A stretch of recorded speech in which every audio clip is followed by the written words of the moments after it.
अस्सलाम वालेकुम फ्रेंड्स, मैं हूं सनिया शाह और आज हम रीड करने जा रहे हैं दिलदारम के एपिसोड नंबर 22। तो चले स्टार्ट करें। दिलदारम बाय अरीद शाह, एपिसोड नंबर 22।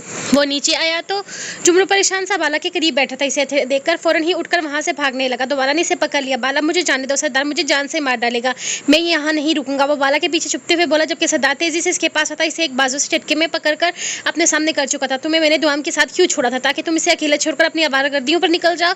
वो गुस्से से दहाड़ा तो सारे ही डाकू इसके आगे पीछे जमा होने लगे। सरदार, मेरा यकीन करो, मैं दुआम के लिए पानी लेने के लिए ही गया था। इसने मुझसे कहा था कि इसे पानी पीना है। मैं इसके लिए पानी लेने के लिए गया था लेकिन जब मैंने पानी लेकर वापस आने लगा तो अकरम इसे जबरदस्ती से बाजू से पकड़कर कमरे में ले जा रहा था। मैं तेजी से भागते हुए इसके पास गया था लेकिन वो इसे इस कमरे में ले जाता अजीब तरह की बातें करने लगा। वहाँ बिस्तर पर जो लड़की पड़ी थी वो काफी बुरी हालत में थी। तो दुआम का पता चलते ही वो तुम्हारी बीवी है। वो दुआम को अजीब सी बददुआएं देने लगी। इसने बहुत गलत बातें की थी। इस लड़की की भी अपनी भी हालत बहुत ज्यादा खराब थी। लग रहा था जैसे इसके साथ ज्यादती हुई है। मुझे इसकी ज्यादा बातें समझ नहीं आई क्योंकि वो बुरी तरह से रो रही थी, लेकिन दुआम ने यकीनन इसकी सारी बातें समझी और तभी वो बेहोश होकर गिर पड़ी। मैं दुआम को वहां से निकालना चाहता था लेकिन वो रियान अकरम मेरे रास्ते में आ गया था। मुझे खुद कुछ समझ नहीं आ रहा था कि क्या हुआ है। दुआम को बेहोश देखकर मैं फौरन तुम्हें बताने के लिए वहां चला गया। इसके बाद क्या हुआ मैं नहीं जानता। जहां तक मुझे इस लड़की की बातें समझ में आई थी, वो लड़की तुम पर ज्यादती का इल्जाम लगा रही थी कि तुमने इसके साथ ज्यादती की है और इसके खानदान को मार डाला है। वो कहते कहते नजरें झुका गया था, जबकि सरदार की बातें सुनकर खुद परेशान हो चुका था। ये कौन सा वाकया था, इन्हें समझ में नहीं आ रहा था। बाला के दिमाग में जैसे कोई धमाका सा हुआ था। सरदार, मुझे लग रहा है इसी रात का वाकया है जब हम डकैती के लिए निकले हुए थे। सब लोग वहाँ शादी पर गए हुए थे। इसके बाद वहाँ कुछ लोगों ने सेठ को मार डाला, इसकी बेटी मार डाली, यहाँ तक कि दूल्हे और इसके माँ बाप को भी मार डाला। सिर्फ दुल्हन बची थी जो कि अस्पताल में दाखिल थी। सुनने में तो आया था कि दुल्हन के साथ ज्यादती वगैरह भी की गई थी। वो इसे देखते हुए बताने लगा था, जबकि सरदार को खुद बहुत ही सब कुछ याद आने लगा। ये यकीनन इसी शादी का जिक्र हो रहा था जहाँ वो गए थे ये जानने के लिए कि वहाँ क्या हुआ है, लेकिन वहाँ पुलिस को देखकर वो लोग लौट आए थे। सरदार, मुझे लग रहा है ये सारा मामला इसी वाकये के साथ जुड़ा हुआ है। वो लड़की भी मर गई है, वरना इसी से थोड़ी बहुत मालूमात ले लेते। बाला इसे देखते हुए बोला। इस पर सरदार खुद भी कुछ हद तक उलझ गया था। जो भी था ये सारी बातें बाद में देखी जाएंगी। फिलहाल मैं ऊपर जा रहा हूँ। दुआम अकेली है, हो सकता है वो जाग जाए। अगर वहाँ इतना कुछ हुआ है तो यकीनन इसकी हालत ठीक नहीं होगी। मुझे इसे अकेले नहीं छोड़ना चाहिए।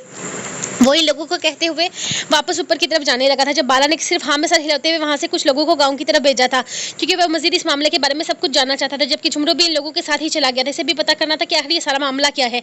लेकिन इस चीज का इल्जाम सरदार पर या डकैत कबीले पर क्यों आ रहा था? क्या इन सबके पीछे किसी डाकू का हाथ है? इस गाँव में कोई और डाकू हाथ डालने की हिम्मत नहीं कर सकता था। दूर दराज के जितने भी डाकू थे वो सारे ही सरदार को ही सरदार मानते थे। ऐसे में सरदार के साथ बगावत करने की हिम्मत तो कोई नहीं कर सकता था। तो फिर आखिर ये कदम किसने उठाया था? आखिर किसने सरदार के साथ बगावत करने की कोशिश की थी? ये मामला तब रुकने वाले नहीं थे। बाला का शक फिर से रागा डाकू की तरफ जा रहा था। कल इसने फिर से रागा डाकू की मालूमात निकाली थी, जिसमें से इन्हें पता चला था कि रागा डाकू तकरीबन 17 दिन पहले जेल तोड़कर भाग चुका है और भागकर इसने वापस यहीं पर आना था क्योंकि इसका ठिकाना यहीं था। इसका और कहीं जाने का कोई मतलब ही नहीं बनता था और सरदार के कबीले में इसकी कोई औकात नहीं थी। इसकी जिंदगी का एक ही मकसद था कि कबीले पर सरदार फिर से बनना, जो सरदार के होते हुए मुमकिन नहीं था। कहीं इसलिए तो वो दोबारा से साजिश नहीं कर रहा सरदार के खिलाफ। अगर ऐसा कुछ है तो रागा डाकू अपनी मौत के मुंह में हाथ डाल रहा है, क्योंकि अब सरदार पहले जैसा नहीं रहा। बेला, हुआ क्या है मेरी बच्ची? तुम इतनी ज्यादा परेशान क्यों हुआ? जब से घर आई थी बहुत परेशान थी। इसकी गर्दन पर उंगली के निशान अम्मी देख चुकी थी, इसलिए तो इनकी परेशानी मजीद बढ़ गई थी। कुछ नहीं हुआ अम्मी, बस तबीयत कुछ ठीक नहीं लग रही, इसलिए भाई जब अस्पताल से आए तो इनके साथ घर आ गई। और ये एक पागल पेशेंट थी। जब हम इलाज कर रहे थे ना, जब हर तरह के लोग आते हैं तो यही समझ लीजिए एक बदतमीज इंसान ने ये हाल कर दिया है मेरा। लेकिन मैं ठीक हूँ, बल्कि मुझे तो अफसोस इस बात का है कि वो लड़की मर गई। अम्मी वो बहुत अच्छी थी, बहुत मासूम सी थी। इसके साथ बहुत गलत हुआ। पता नहीं हमारे माशरे में दरिंदे इस तरह से दंदाना कब बंद करेंगे। वो बहुत परेशान थी, जबकि रुबाब भी इसके पास आकर बाहर बैठ गई थी। रियान इसे बाहर से ही छोड़कर कहीं चला गया था। 2 दिन से वो घर पर ही आ रहा था, ना जाने कहाँ मसरूफ था। लेकिन बेला भी पिछले कुछ दिनों से बहुत ज़्यादा मसरूफ हो गई थी। बल्कि जब ये इस दूसरे अस्पताल में शिफ्टिंग हुई थी वो तब से ही बहुत मसरूफ हो गई थी। एक तो ये अस्पताल थोड़े फासले पर था और यहाँ पर इसकी ड्यूटी आवर्स भी बहुत ज़्यादा थे, जिसकी वजह से अम्मी तो इसे बहुत कोसती थी क्योंकि वो अपने खाने पीने का ख्याल नहीं रखती थी। ऐसे में काम का बोझ इसको मजीद परेशान कर देता था। तो अम्मी की परेशानी अपनी जगह बजा थी। एक तो इनका बेटा जो किसी केस में गुस्सा तो फिर ऐसा गुस्सा था कि इसे घर बार का होश नहीं रहता था, और एक इनकी बेटी जिसके सर पर एक बहुत बड़ी डॉक्टर बनने का जुनून ऐसा सवार था कि इसके आगे पीछे से कुछ नजर ही नहीं आता था। इन्हें तो रबाब की फिक्र खाई जा रही थी। अभी इसकी शादी को चंद ही दिन हुए थे जबकि रियान की तरफ से इन्हें मुसलसल मायूसी हो रही थी। वो तो चाहती थी कि वो रबाब को कहीं घुमाने फिराने ले जाए, लेकिन वो तो इन कामों में لیکن وہ تو ان کاموں کو چھوڑ ہی نہیں رہا تھا. اتنا ہی نہیں, الٹا اس کا اپنا ایکسیڈنٹ ہوا تھا, تو اس وجہ سے مشکل سے 2 دن گھر پر ٹکا تھا. رباب انہیں بہت عزیز تھی, لیکن جس طرح سارا دن وہ ان کے قریب بیٹھی رہتی, انہیں بہت شرمندگی سی محسوس ہوتی تھی. وہ نہ تو شادی کے بعد گھر گئی تھی اور نہ ہی اس نے گھر جانے کا ذکر کیا تھا, جیسے ان سب کی پریشانی کو سمجھتی ہو. لیکن وہ تو دیکھ سکتی تھی, بے شک وہ کچھ نہیں کہتی تھی, لیکن ریان کی اس کی طرف سے بہت ساری ذمہ داریاں نکلتی تھی جو ریان پورا نہیں کر رہا تھا. انہوں نے سوچ لیا تھا کہ آج وہ ریحان سے کھل کر بات کریں گی. ان کی ایک طرف انہیں بیلا کی فکر کھائی جا رہی تھی, تو دوسری طرف اب رباب بھی ان کی پریشانیوں میں شامل ہو چکی تھی. رباب کے یہاں آنے سے جتنی خوشی تھی, اتنی ہی اب ان سے شرمندگی سی ہو گئی تھی. انہیں اتنی پیاری سی بچی ایسا تو ڈیزرو نہ کرتی تھی کہ اس کا شوہر سے آنکھ بھر کر بھی نہ دیکھے. وہ تو شروع سے ہی اس کی نوکری کے خلاف تھی, لیکن اس کے جنون کے آگے خاموش ہو گئی تھی. لیکن اب تو ریان ان سب چیزوں کو بہت زیادہ بڑا کر لیا تھا, یہاں تک کہ اپنی پرسنل لائف تک کو اگنور کر دیا تھا. یہ بات وہ برداشت نہیں کر سکتی تھی, کیونکہ اب یہ صرف ریحان کی ہی زندگی نہیں تھی, اس کے ساتھ ایک اور بھی زندگی جڑی ہوئی تھی, اور معصوم کا کوئی قصور نہیں تھا کہ وہ ان کے بیٹے سے محبت کرتی تھی. وہ ہوش میں آئی تو سردار اس کے پاس ہی تھا. اسے دیکھتے ہی وہ تیزی سے سیدھی ہونے لگی. جب سردار نے آہستہ سے اسے تھام کر اپنے سینے میں بیچ لیا تھا, وہ اس کے ساتھ لگتے ہی بری طرح سے سسکنے لگی. ڈاکو جی وہ لڑکی, وہ بات نہیں کر پا رہی تھی, جبکہ وہ نرمی سے اس کے چہرے پر ہاتھ رکھتے ہوئے پیار سے اس کا چہرہ اپنے قریب کرتا اس کے ماتھے پر اپنی لب رکھ گیا تھا. سب بکواس ہے, سب جھوٹ ہے, اس لڑکی کی باتوں میں کوئی حقیقت نہیں ہے, اور اگر اس لڑکی کی باتوں میں حقیقت ہے بھی تو یہ سازش ہے جو تمہارے ڈاکو جی کے خلاف رچی گئی ہے. لیکن تو فکر مت کرو, تمہارا ڈاکو جی ہر سازش کا بھرپور جواب دے گا. اس لڑکی نے جو بھی کہا, جو بھی سہا, میں یہ نہیں کہتا کہ وہ سب کچھ جھوٹ ہے, یقیناً وہ سچ ہوگا, لیکن اپنی ذات پر کوئی لڑکی اتنی بڑی بات نہیں کر سکتی, اور پھر اس نے موت کو بھی گلے لگا لیا ہے. ہاں, لیکن یہ بات میرے لیے بھی بہت تکلیف دہ اور ناقابل یقین ہے, لیکن اس لڑکی کا نروس بریک ڈاؤن ہو گیا ہے. وہ لڑکی موقع پر ہی مر گئی تھی, اس کے ساتھ کیا ہوا میں نہیں جانتا, لیکن میں تم سے وعدہ کرتا ہوں کہ میں ہر چیز کو کلیئر کروں گا. کیا وہ لڑکی مر گئی؟ نہیں ڈاکو جی, وہ نہیں مر سکتی, اس نے مجھے بد دعائیں دی ہیں. ڈاکو جی, اس نے ہماری اولاد کو بد دعائیں دی ہیں. وہ کہہ رہی تھی کہ اس کے ساتھ جو ظلم ہوا وہ ہماری بیٹی کے ساتھ ہوگا, وہ سب کچھ وہ ہماری بیٹی ڈاکو جی ہماری اولاد کے آگے آئے گا. وہ مجھے بد دعائیں دے رہی تھی, آپ کو بد دعائیں دے رہی تھی, اسے اپنی بد دعائیں واپس لینی ہوں گی. وہ اس طرح سے نہیں مر سکتی نا, وہ نہیں مر سکتی. وہ بری طرح سے سسکنے لگی تھی, جبکہ سردار نے سے تھام کر اپنے قریب کر لیا تھا. اس کی کنڈیشن وہ سمجھ سکتا تھا. سجن سائی, وہ لڑکی مر چکی ہے, اس کی اتنی ہی سانسیں لکھی تھی, وہ اپنے حصے کی سانسیں لے چکی ہے, اس کی موت یوں ہی لکھی تھی. لیکن میں تم سے وعدہ کرتا ہوں, میں ہر چیز ثابت کروں گا تمہارے سامنے. اس لڑکی کے ساتھ جو کچھ بھی ہوا, اس میں ہمارا کوئی قصور نہیں ہے. مجھے نہیں پتا کہ وہ ہم پر الزام کیوں لگایا جا رہا ہے, یہ بات ہم پر کیوں آ رہی ہے, لیکن جو کچھ بھی ہوا, وہ لڑکی رو رہی تھی, تڑپ رہی تھی, کہہ رہی تھی کہ قبیلے کے سردار نے اس کے ساتھ زیادتی کی ہے, اس کی عزت لوٹی ہے. ڈاکو جی, وہ کہہ رہی تھی کہ ہماری بیٹی پر وہ دن آئے گا, ہماری بیٹی کو لوٹا جائے گا. آپ سمجھ رہے ہیں اس کی بات کو؟ وہ ہماری اولاد کو بد دعائیں دے رہی تھی, وہ مرتے مرتے ہمیں بد دعائیں دے کر گئی ہے. ڈاکو جی, آپ نے کچھ بھی نہیں کیا, میں جانتی ہوں میرے ڈاکو جی کچھ غلط نہیں کر سکتے, لیکن اس کی بد دعائیں میرے کانوں میں گونج رہی ہیں. ڈاکو جی, میرے کانوں میں اس کی آواز آ رہی ہے, وہ بد دعائیں دے رہی ہے, آپ کو مرنے کی بد دعائیں دے رہی تھی, میری بیٹی کے لوٹنے کی بد دعائیں دے رہی تھی, مجھے برباد ہونے کی بد دعائیں دے رہی تھی. ڈاکو جی, وہ بری طرح سے تڑپتے ہوئے اسے بتا رہی تھی, جبکہ سردار اس کو سنبھالنے کی کوشش کر رہا تھا. وہ بہت زیادہ ٹینشن لے رہی تھی, جبکہ ڈاکٹر نے اسے ٹینشن لینے سے منع کیا تھا. اس کی کنڈیشن میں اس کا ٹینشن لینا اس کے اور اس کے بچے کے لیے بہت زیادہ خطرناک ہو سکتا تھا. ڈاکٹر کا کہنا تھا کہ اب اس کی پریگنینسی بالکل سٹارٹ میں تھی, اس ٹائم کسی بھی طرح کی ٹینشن اس کے لیے خطرناک ثابت ہو سکتی تھی, اس لیے وہ دعاؤں کو ہر طرح کی پریشانی سے دور رکھنا چاہتا تھا, لیکن اب شاید ایسا ممکن نہیں تھا. سجن سائی, میری بات سنو, دیکھو فی الحال تمہیں آرام کی ضرورت ہے, ان ساری باتوں کو اپنے دماغ سے نکال دوں. کیسے نکال دوں ڈاکو جی, آپ کو سمجھ نہیں آ رہا, وہ بد دعائیں دے رہی تھی آپ کو, اس کام کی وجہ سے وہ ہماری ہونے والی اولاد کو بد دعائیں دے رہی تھی, مجھے بد دعائیں دے رہی تھی, آپ کو بد دعائیں دے رہی تھی. آخر کس نے کیا ہے اس کے ساتھ ایسا؟ مرتا ہوا انسان جھوٹ تو نہیں بول سکتا, اس کا خاندان تباہ ہوا, اس کا شوہر مر گیا, اس کی آنکھوں کے سامنے اس کا وہ ہنستا کھیلتا گھر تباہ ہو گیا, اس کی عزت لوٹی گئی. یہ سب کچھ کس نے کیا ہے؟ جواب دیجیے مجھے, کس نے کیا؟ میں جانتی ہوں آپ ایسا نہیں کر سکتے, لیکن کسی نے تو کیا ہوگا نا. میری بات سنو, میں نے کچھ بھی نہیں کیا. وہ اس کے انداز پر پریشان ہو گیا تھا, وہ اس معاملے میں اس پر شک نہیں کر سکتی تھی, وہ کسی کی عزت برباد نہیں کر سکتا تھا. تو پھر کس نے کیا ہے؟ جواب دیجیے مجھے, جواب دیجیے. قسم کھائیے آپ اس دن یہاں سے کہیں نہیں گئے تھے, قسم کھائیے آپ میری اپنی ہونے والی اولاد کی قسم کھائیے, آپ اس رات کہیں نہیں گئے تھے. وہ اسے دیکھتے ہوئے بولی تو سردار چاہنے کے باوجود قسم نہیں کھا سکا تھا. وہ اپنی اولاد اور اپنی دعاؤں پر کیسے جھوٹی قسم لیتا؟ وہ گیا تھا, اس رات میں گیا تھا سجن سائی, میں بے شک گیا تھا, لیکن میں وہاں نہیں گیا تھا جہاں یہ واقعہ پیش آیا ہے. تو اس کا مطلب ہے کہ آپ لوگ گئے تھے. وہ اچانک سے دیکھتے ہوئے بولی تو سردار نے نفی میں سر ہلایا تھا. میرے قبیلے میں ایسا بے غیرت کوئی نہیں ہے جو کہ عزت لوٹنے کے لیے چاہے گا, اور ویسے بھی یہاں کے لوگ وہاں ڈکیتی کرتے ہیں جہاں سردار کا حکم ہوتا ہے, اور میں کسی شادی والے گھر میں ڈکیتی نہیں کرنے گیا تھا. لیکن آپ اس دن کسی شادی کا ذکر کر رہے تھے وہاں ندی کے قریب, آپ کہہ رہے تھے نا کہ کسی کی شادی کی بات کر رہے تھے آپ بھلا بھیا کے ساتھ. وہ اچانک سے بولتے سردار پریشان ہو گیا تھا. وہ اسے کیسے بتاتا کہ جہاں وہ ڈکیتی پر جانے والے والے تھے, وہاں کے لوگ اس رات اسی شادی میں مہمان کے طور پر جانے والے تھے, جس کی وجہ سے ان کی ڈکیتی آسان ہو گئی تھی. لیکن وہ دوام کو یہ ساری باتیں کیسے سمجھاتا جو ہر چیز میں کوئی نہ کوئی بات نکال رہی تھی. یہ ساری چیزیں اس کے لیے بہت زیادہ پریشان کن ثابت ہونے والی تھی. دیکھو سجن سائی, میری بات سنو, ان سب باتوں کو فی الحال اپنے دماغ سے نکال دو. ان سب باتوں کا کوئی مقصد نہیں ہے, تم صرف اور صرف اپنی طبیعت خراب کر رہی ہو اور کچھ بھی نہیں. میری بات کو سمجھنے کی کوشش کرو. تمہیں اس وقت آرام کی ضرورت ہے, تم یہیں بیٹھو, میں تمہارے لیے کچھ کھانے کے لیے منگواتا ہوں. تم نے صبح سے ٹھیک سے ناشتہ بھی نہیں کیا ہے. وہ پیار سے اس کا ماتھا چومتا اس کے قریب سے اٹھتے ہوئے باہر نکل گیا تھا. جو یہ دوام کے ذہن پر اب تک وہ لڑکی چھائی ہوئی تھی, اس کی باتیں وہ اپنے دماغ سے نہیں نکال پا رہی تھی.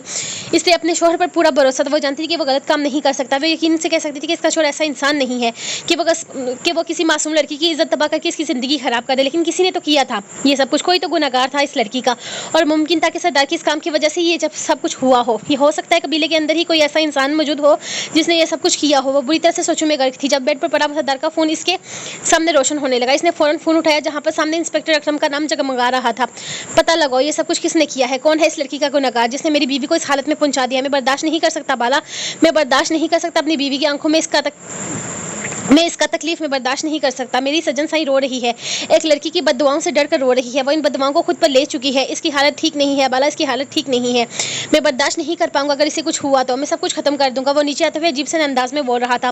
وہ کافی زیادہ پریشان تھا اور اس کی پریشانی بالا سمجھ سکتا تھا. میں نے پتہ کروایا ہے سردار, ہمارے قبیلے کے قریب سے ہی کل رات کچھ گھوڑے ہمارے جانے کے بعد گزرے ہیں.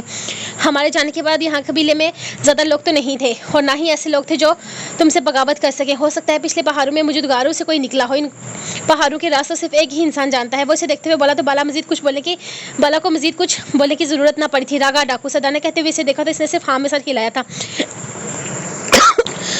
مجھے یقین ہے اسی نے کیا ہے. مطلب وہ میرے کام میں دخل اندازی کر رہا ہے, مجھے دنیا کے سامنے اس طرح سے پیش کر رہا ہے, میرے نام کا غلط استعمال کر رہا ہے. وہ جیسے اس کی ذہن تک پہنچ چکا تھا. وہ سمجھ گیا تھا کہ راگا ڈاکو اسے کس طرح سے ہرانے کی کوشش کر رہا ہے. سردار, اس کا مقصد صرف اور صرف تمہاری کرسی حاصل کرنا ہے اور کچھ بھی نہیں. وہ دوبارہ سے ڈکیت قبیلے پر راج کرنا چاہتا ہے. وہ اپنی جہالت کو پھر سے پورے قبیلے پر پھیلانا چاہتا ہے. اس گاؤں کی ہر گھر کو خوف میں مبتلا کرنا چاہتا ہے. اس کے لیے کسی کی بہن کی عزت کوئی اہمیت نہیں رکھتی. اس کے لیے اس کی ہوس سب سے زیادہ اہم ہے. اس کے لیے کسی بے بس کی تکلیف, کسی غریب کا دکھ کوئی اہمیت نہیں رکھتا. اسے صرف اور صرف اپنی عیاشی سے مطلب ہے. اس کے لیے صرف اس کی ذات اہمیت رکھتی ہے. جیل توڑ کر بھاگا ہے وہ تقریباً کچھ دن پہلے. میں نے اس کے بارے میں ساری انفارمیشن لی ہے, لیکن وہ اس وقت کہاں ہے یہ جاننا آسان نہیں. پتہ لگاؤ کہ وہ کہاں ہے. سب کے سب دفعہ ہو جاؤ یہاں سے. جب تک راگا ڈاکو کے بارے میں پتہ نہ چلے تب تک قبیلے میں قدم مت رکھنا. اس نے وہاں موجود سارے ڈاکو سے چلاتے ہوئے کہا تھا. اس کی ذہن پر اس وقت دوام کی حالت سوار تھی. وہ جس طرح اس لڑکی کی بددعاؤں سے ڈری ہوئی تھی, اسے ڈر تھا کہ وہ اپنا کوئی نقصان نہ کر بیٹھے. جبکہ اس کے حکم پر اس کے سارے ڈاکو فوراً ہی اپنے اپنے گھوڑے لے کر قبیلے سے نکل چکے تھے. جبکہ سردار نے اپنی جیب سے موبائل ٹٹولتے ہوئے جمرو کو کال کرنا چاہی تھی جو گاؤں کی طرف گیا تھا, لیکن اسے احساس ہوا کہ فون شاید وہ اوپر وہیں اپنے بیڈ پر رکھ آیا ہے. میرو, دوام کے لیے کھانا لگاؤ, میں اوپر جاؤں گا, اس نے میرو سے کہا, جو فوراً ہی اس کے حکم کو بجا لانے لگا تھا.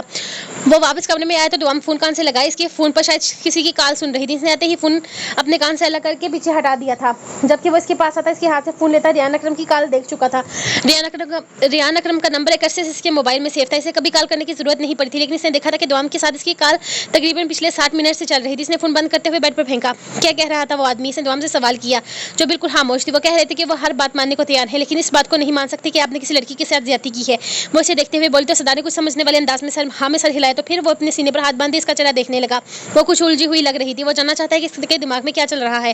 ڈاکو جی, وہ کہہ رہے ہیں کہ انہیں یقین ہے کہ آپ نے اس طرح کا کوئی غلط کام نہیں کیا, لیکن گاؤں کے کچھ لوگ آپ کے خلاف گواہی دینے کو تیار ہو گئے ہیں. ان کا کہنا ہے کہ وہ اس واقعے کے چشمدید گواہ ہیں اور اس بات پر آپ کے خلاف ثبوت نکلتا ہے. وہ اسے دیکھتے ہوئے کچھ الجھی سی بولی تھی. اچھا, مطلب کہ گاؤں کے لوگ مجھے اس لڑکی کے ساتھ زیادتی کرتے ہوئے دیکھا اور اس بات کی گواہی دیں گے؟ اس نے دوام کی آنکھوں میں جھانکتے ہوئے سوال کیا تھا. نہیں ڈاکو جی, انہوں نے سردار کو دیکھا ہے. مطلب صاف ہے کہ ان لوگوں نے اصل مجرم کو دیکھا ہے. آپ تو اپنے چہرے پر کپڑا باندھ کر رکھتے ہیں نا, تو یقیناً کسی نے آپ کو نہیں دیکھا ہوگا. آپ کا چہرہ کوئی نہیں پہچانتا, لیکن اس مجرم کا چہرہ لوگ پہچانتے ہیں. جب آپ سامنے آئیں گے لوگوں کے تو انہیں پتہ چل جائے گا کہ وہ آپ نہیں بلکہ کوئی اور تھا, کیونکہ ان لوگوں نے اس آدمی کا چہرہ دیکھا ہے. وہ اٹھ کر کھڑی ہوتی ہوئی اسے سمجھانے لگی جیسے وہ اس سب چیزوں کو خود بہت اچھے طریقے سے سمجھ چکی ہو. مجھے لگتا ہے میں سب کو بہتر طریقے سے حل کر سکتا ہوں. ہمیں اس پولیس والے سے مدد لینے کی ضرورت نہیں. وہ اسے آہستہ سے تھام کر اپنے ساتھ لگاتے ہوئے بولا جیسے اسے اس ٹینشن سے نکلنا چاہتا ہو. ڈاکو جی, وہ کہہ رہے ہیں کہ وہ ہماری مدد کر سکتے ہیں. وہ کہتے ہیں وہ ہر بات پہ یقین کر لیں گے, لیکن اس بات پر نہیں کہ آپ نے کسی لڑکی کے ساتھ ایسا سلوک کیا ہے, کیونکہ آپ ان لوگوں کو سزا دیتے ہیں, آپ ایسے لوگوں کو اپنے انجام تک پہنچاتے ہیں. وہ کہتے ہیں کہ وہ ہماری مدد کریں گے, اور اگر اس معاملے میں وہ ہماری مدد کر رہے ہیں تو میں نے نہیں مانگی ان سے مدد. مجھے ان کی مدد کی ضرورت نہیں ہے. مجھے کسی کی مدد کی ضرورت نہیں ہے. مجھے کسی کو ثابت نہیں کرنا کہ میں نے کچھ بھی نہیں کیا. تمہیں مجھ پر یقین ہے, بس اس سے بڑھ کر اور کچھ بھی نہیں چاہیے. باقی اس لڑکی کے مجرموں کو ان کے انجام تک پہنچا دوں گا. اس لڑکی کے حوالے سے تمہیں پریشان ہونے کی ضرورت نہیں. اسے انصاف نہیں ملے گا, اسے انصاف میں دلاؤں گا. वो इसे देखते हुए समझा रहा था, जबकि वो नफी में सर हिलाने लगी। लोग आपको गलत समझ रहे हैं, लोग आप पर इल्जाम लगा रहे हैं, पुलिस वाले भी आपको ढूंढ रहे हैं, वो आपको गलत समझते हैं। रियान अकरम आपसे मिलना चाहता है, वो बस इस वाक़े को डिस्कस करना चाहता है। वो इन लोगों से आपको मिलवाना चाहता है जिन लोगों ने सरदार को इस लड़की के साथ ज्यादती करते और लोगों को कत्ल करते हुए देखा है। अगर वो लोग आपको देख लेंगे तो यकीनन इनकी गलतफहमी दूर हो जाएगी। इसलिए मैंने इन्हें कहा है कि वो यहाँ आ जाएं कबीले में, यहीं पर आकर आपसे मिल लें। तुमने इस शख्स को यहाँ कबीले में बुलाया है? सजन साई वो हैरानगी से देखने लगा। यकीनन वो इससे इस तरह की बेवकूफ़ी की उम्मीद नहीं रखता था। वो पुलिस वाला था और वो एतबार के लायक नहीं था। हाँ, मैं चाहती हूँ कि आप पर लगा ये इल्ज़ाम खत्म हो जाए। मैं बर्दाश्त नहीं कर सकती कि कोई आपके किरदार पर इस तरह का सवाल उठाए। सजन साई मुझ पर कोई इल्ज़ाम नहीं लगे, मैं इसका किसी को खुद अपने हाथों से ख़त्म कर दूंगा। तुम्हें एक दफ़ा मुझसे पूछना चाहिए था। वो वर्दी वाले एतबार के लायक नहीं है। तुम नहीं जानते इन वर्दी वालों ने इससे पहले हमारे साथ क्या किया था। मैं जानती हूँ, सब जानती हूँ। मैंने कह दिया है रियान अकरम को कि अगर मेरा शौहर मुजरिम है और वो लोग मेरे शौहर को मुजरिम के तौर पर कबूल करते हैं तो आप अपने कानून के हवाले कर देंगे। तो आप अपने आप को कानून के हवाले, आप किसी से नहीं डरते। वो इसे देखते हुए बोल रही थी, जबकि सरदार ने हैरत से इसे देखा था। वो इस पर यकीन कर रही थी, लेकिन वो इसे कैसे समझाता कि पुलिस वाले यकीन के काबिल नहीं थे। वो लम्हे में इन लोगों को सरदार के खिलाफ खड़ा कर सकता था, और फिर क्या होता। इन जशमदीद गवाहों पर यकीन करके अगर दुआम इसका भरोसा ना करती तो इनकी दुनिया ही लुट जाती। वो कैसे समझाता इस मासूम लड़की को कि दुनिया इतनी सीधी नहीं जितना वो समझती थी। रियान अकरम बहुत ज्यादा परेशान था। रात भी इसकी बेचैनी में गुजरी थी। दुआम को कल अस्पताल से वो लोग वापस कबीले में ले गए थे, लेकिन रियान अकरम को सुकून नहीं आया था। मसलसल दिमाग पर एक ही सोच सवार थी कि अगर इसकी वजह से दुआम उसके बच्चे को कुछ हो गया तो वो बिना कुछ जाने बिना कुछ समझे अपने ऐसा हिकमाना काम कर गया था। वो चाहसा शौर रखने वाला इंसान था। इसे यूं दुआम को कमरे में लेकर नहीं जाना चाहिए था। जिस तरह इस लड़की की मौत इसकी आंखों के सामने हुई, वो लड़की जिस तरह से इसे बद्दुआएं दे रही थी, वो सब कुछ दुआम के लिए यकीनन बहुत ज़्यादा स्ट्रेसफुल था। वो प्रेग्नेंट थी, इसके लिए ये सब कुछ बहुत ज़्यादा खतरनाक साबित हो सकता था। इसलिए वो बेहोश हो गई थी। इसकी बेहोशी में ही वो इसका कोई बहुत बड़ा नुकसान कर सकता था। अब इसे एहसास हो रहा था कि इसने गलत किया था। वो पूरी तरह से इस केस में लगा हुआ था। इन्हें कुछ जशमदीद गवाहों को पता चला था। वहाँ पर कुछ लोग थे जो बारात में शामिल थे और उन्होंने सरदार को वो घटिया करते अपनी आंखों से देखा था। इनमें से कुछ लोगों का दावा था कि वो सरदार का चेहरा भी पहचानते हैं। वो खुद को डकैत कबीले का सरदार कह रहा था, लेकिन ऐसा यकीन था कि वो डाकू सरदार दिलदार यलगार नहीं हो सकता, क्योंकि वो ऐसा था ही नहीं। वो लोगों को इंसाफ दिलाने वाला इंसान था। वो भला खुद ऐसी हरकत कैसे कर सकता था। न जाने क्यों वो इस मामले में इस डाकू पर यकीन कर रहा था। इसने कुछ सोचते हुए सरदार को फोन किया था। इसके पीछे की वजह बस इतनी सी थी कि वो बताना चाहता था कि सरदार के खिलाफ कुछ लोग उठे हैं जो कि दावा करते हैं कि सरदार ही इस लड़की का रेपिस्ट है और इसके पूरे खानदान का कातिल है, और अगर ये बात साबित होगी तो इसका फांसी के फंदे पर चढ़ना मुमकिन है। लेकिन रियान को यकीन था कि सरदार ने ये काम नहीं किया, इसलिए वो बात को बढ़ाने से पहले इन लोगों के साथ सरदार की एक मुलाकात करवाना चाहता था। रियान खुद इसके चेहरे से वाकिफ नहीं था और ना ही वो कभी खुलकर इसके सामने आया था। सिर्फ इसकी आंखें ही देखती इसने, और इसकी आंखों में इतनी वहशत थी कि रियान कभी कभार इससे खौफजदा हो जाता था। लेकिन इसके चेहरे का रूप, इसकी चाल इसे इस कदर घटिया हरकत नहीं करने दे सकती थी। सरदार कातिल हो सकता था, डाकू हो सकता था, लेकिन किसी लड़की के साथ ज्यादती नहीं कर सकता था। ये इसका यकीन कहता था। इसलिए इसने जब सरदार को फोन किया तो आगे से फोन दुआम ने उठाया था। इसने दुआम से कोई लंबी चौड़ी बात नहीं की थी, बस इतना ही कहा था कि वो अपनी सब्बा वाली हरकत पर शर्मिंदा है, और साथ में से ये भी बता दिया था कि सरदार के खिलाफ कुछ लोग हैं जो इसको देखने का दावा करते हैं, जिस पर दुआम ने यकीन से कह दिया था कि इसका सरदार ऐसा नहीं कर सकता। इस बात पर इसने बस इतना ही कहा था कि वो लोगों से सरदार को मिलवाना चाहता है। अगर वो चश्मदीद गवाह बस इतना कह देते हैं कि इन लोगों का कातिल और इस लड़की का रेपिस्ट ये वाला आदमी नहीं है तो सरदार इस इल्जाम से बरीज़माम हो जाएगा और वो असल मुजरम की तरफ गौर करेंगे। जिस पर दुआम ने बड़े दावे से कह दिया था कि वो अपने गवाहों को लेकर कबीले में आ जाए, और इसने फौरन ही कबीले में जाने का फैसला कर लिया था। इससे सरदार के साथ कोई हमदर्दी नहीं थी और न ही सरदार को पसंद करता था। बस इसका दिल ये बात मानने को तैयार नहीं था कि वो किसी लड़की के साथ ज्यादती कर सकता है। इसने सरदार के बारे में बहुत से किस्से सुन रखे थे। कई दफ़ा ये बात भी सामने आई थी कि ज्यादती करने वाले को बहुत भयानक मौत देता है, तो फिर भला वो खुद ऐसी हरकत कैसे कर सकता था। और यह हकीकत थी कि आज तक इसके खिलाफ जो केस उठे थे वो तकरीबन मुजरिमों के ही थे। इसने जो भी कत्ल किए थे वो सब लोग कोई आम लोग नहीं थे। कोई कातिल था, कोई रेपिस्ट था। तारीख गवाह थी कि सरदार ने आज तक किसी भी बेकसूर को नहीं मारा था। फिर भला सरदार इन लोगों को कत्ल कैसे कर सकता था जो खुद लोगों के लिए सहारा थे। ये इसका यकीन था जिस पर वो कायम था। रियान ने फ़ोन उठाते हुए इन लोगों को फ़ोन किया था और इनसे बस इतना ही कहा था कि आज रात 8 बजे वो कबीले की तरफ जाएंगे। वो ड्यूटी आवर्स में खत्म होने के बाद वहाँ जाना चाहता था, वरना इस कबीले की तरफ जाना इसके लिए कोई बड़ा मसला पैदा कर सकता था। जबकि दरवाजे पर खड़े एक कांस्टेबल ने इसकी बात सुनी थी और फिर खामोशी से वो वहाँ से निकलते हुए सीनियर इंस्पेक्टर कामरान के ऑफिस में आ गया था। इंस्पेक्टर कामरान एक करप्ट अफसर था, इसे सिर्फ अपने आप से मतलब था, लेकिन डाकू सरदार को पकड़कर हुकूमत की तरफ से मिलने वाले 50 लाख और प्रमोशन इससे भी बहुत ज़्यादा अजीज था। इसके फ़ोन पर थोड़ी देर के बाद किसी की कॉल आ रही थी। वो नहीं जानता था कि कौन है जो इसे मुसलसल फ़ोन करने की कोशिश कर रहा है, लेकिन इस वक्त इसका दिमाग बहुत घुमा हुआ था। वो किसी से बात नहीं करना चाहती। इसने दुआम को बड़ी मुश्किल से खाना खिलाया था। रियान अकरम अब तक अपने गवाहों को लेकर नहीं आया था, जबकि वो चाहता भी नहीं था कि वो लोग यहाँ आए, लेकिन जो भी था दुआम ने इसे बुला लिया था, तो इस मामले को इसने हल करना ही था। सजन साईं, तुम बहुत थकी हुई लग रही हो, सो जाओ। तुम्हारी इस तरह से टेंशन लेना तुम्हारे और हमारे बच्चे के लिए बिल्कुल भी ठीक नहीं है। वो इस पर कमल डालते हुए इसे कहने लगा था। रियान अकरम आएगा ना, बस देखते हुए कहने लगी, जबकि वो नरमी से इसके माथे पर लब रख गया था। میرا سونا مکھرا وہ آئے گا تو میں اسے دیکھ لوں گا, تمہیں پریشان ہونے کی بالکل بھی ضرورت نہیں ہے. ڈاکو جی میں چاہتی ہوں کہ جب وہ آئے تو میں آپ کے ساتھ ہوں, میں آپ کو ساتھ نہیں چھوڑنا چاہتی. وہ اسے دیکھتے ہوئے بولی تو سردار مسکرا دیا تھا. اس کی بیوی کا اس کے کردار پر یقین کرنا اس کے لیے کتنا خاص ہے یہ صرف وہی جانتا تھا. پھر وہ اسے سمجھانے کی کوشش کرنے لگا تھا جبکہ اسے پھر سے اپنے فون بجتا محسوس ہوا. اس نے موبائل نکال کر پھر سے اس انجان نمبر کو دیکھا, پھر فون ایک طرف رکھنے لگا کہ بالا کا فون آنے لگا. ہاں بالا بولو, آ گیا وہ. اس نے فون اٹینڈ کرتے ہی پوچھا تھا. ہاں ریان اکرم قبیلے کے اندر آ رہا ہے. اس کے ساتھ کوئی پولیس والا نہیں ہے. جمرو اسے چیک کر چکا ہے. اس کے پاس کوئی ہتھیار بھی نہیں ہے جبکہ اس کے ساتھ گاؤں کے 2 لوگ ہیں. بالا نے اسے مکمل انفارمیشن دی تھی. ٹھیک ہے میں نیچے آ رہا ہوں, وہ اٹھتے ہوئے کہنے لگا تو دعا بھی اس کے ساتھ ہی اٹھنے لگی تھی. نہیں تمہیں یہی کمرے میں رکنا چاہیے سجن سائم, نیچے جانا تمہارے لیے ٹھیک نہیں. چاہے کچھ بھی ہو جائے نیچے مت آنا, کمرے سے باہر مت نکلنا. وہ پیار سے سمجھانے لگا. نہیں میں آپ کے ساتھ رہوں گی, نیچے خطرہ ہے. وہ اسے سمجھانے لگا جبکہ وہ الجھ گئی تھی. خطرہ کیسے ہو سکتا ہے, ریان تو اکیلا آیا ہے, یہ وردی والے اعتبار کے لائق نہیں ہے. تمہیں میری قسم تم یہیں رکو گی, چاہے کچھ بھی ہو جائے تم کمرے سے باہر نہیں نکلو گی. میں تم سے وعدہ کرتا ہوں اگر ان لوگوں نے کہا کہ اس کی لڑکی کے ساتھ زیادتی کرتے ہوئے انہوں نے مجھے دیکھا ہے یا لڑکی کے گھر والوں کا قتل میں ہوں تو ایک لمحہ نہیں لگاؤں گا خود کو قانون کے حوالے کرنے میں. تمہارے سر کی قسم کھاتا ہوں. اس کے سر پر ہاتھ رکھتے ہوئے بولا تھا. خطرہ کیسا ہے ڈاکو جی, مجھے آپ کی کوئی بات سمجھ نہیں آ رہی. مجھے اپنے ساتھ نیچے لے کر چلیں. اس کی باتوں سے وہ ڈرنے لگی تھی. ان وردی والوں سے ہمیشہ سے خطرہ ہے سجن سائی. یہ وردی والے ہمارے نہیں ہیں اور نہ ہی کبھی ہمارے ہو سکتے ہیں. یہ دھوکے باز ہیں, ہر قدم پر دھوکہ دیتے ہیں. تمہیں اسے یہاں نہیں بلانا چاہیے تھا. یاد رکھ لینا میں خود پر آئی مصیبت کو ہنس کر جھیل لوں گا, لیکن اگر بات میرے قبیلے پر آئی, میرے گھر پر آئی تو میں معاف نہیں کروں گا. تمہیں بھی نہیں کروں گا. اگر مجھے اپنے قبیلے کی طرف سے ایک ذرا سا بھی نقصان اٹھانا پڑا تو یاد رکھنا سزا کی حقدار تم بھی کہلاؤ گی. وہ اسے اپنے ساتھ لگاتے ہوئے شدت سے اس کا ماتھا چومتے ہوئے بولا جبکہ وہ اس کی کوئی بھی بات سمجھ نہیں پا رہی تھی. اللہ نہ کرے قبیلے کو کچھ ہو, اب ایسی باتیں کیوں کر رہے ہیں, وہ پریشانی سے پوچھنے لگی جبکہ وہ بنا کچھ بولے اپنے موبائل پر آتی کال کو نظر انداز کرتا باہر نکل چکا تھا. وہ خاموشی سے وہیں بیڈ پر بیٹھ گئی تھی. سردار نیچے آیا تو اکرم وہیں پر کھڑا تھا. اس کے ساتھ 2 آدمی بھی تھے. وہ خاموشی سے اسے چارپائی پر بیٹھنے کا اشارہ کرتا خود بھی بیٹھنے لگا تھا جبکہ اس کا موبائل پھر سے بجنے لگا. اس کے فون نے اسے خاصا تنگ کر رکھا تھا. سردار میں جانتا ہوں تم لاگو نگار صحیح, لیکن کسی لڑکی کے ساتھ اتنا غلط نہیں کر سکتے. یہ 2 لوگ ہیں جو اس دن موقع واردات پر موجود تھے. یہ دونوں گواہی دینا چاہتے ہیں. تمہیں اپنے چہرے سے پردہ ہٹانا ہوگا.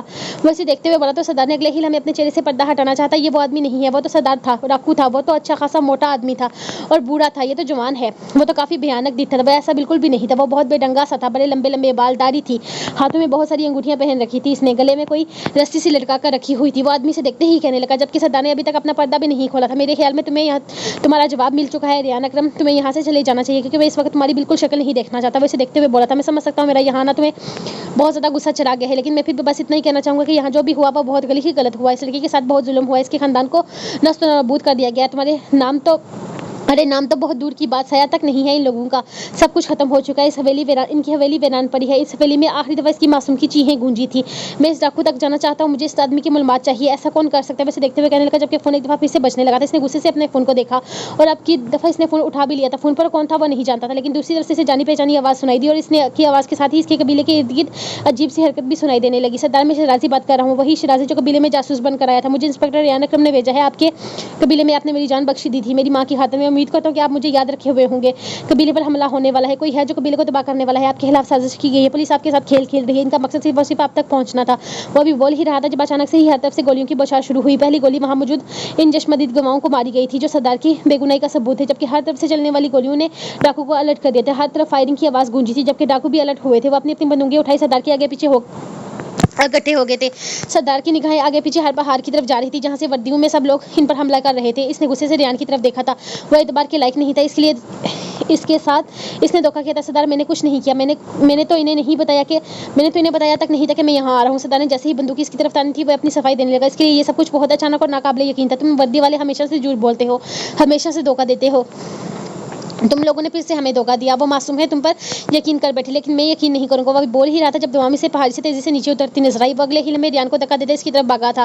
اس نے ابھی 2-3 ہی قدم اٹھائے تھے جب پولیس کی گولیاں اس کے کندھے اور سینے کو چیرتی چلی گئی تھی. وہ پریشانی سے کمرے میں بیٹھی ہوئی تھی. سردار نے اسے باہر آنے سے منع کیا. ایسے لگتا تھا کہ باہر خطرہ ہے, حالانکہ باہر کوئی خطرہ تھا ہی نہیں.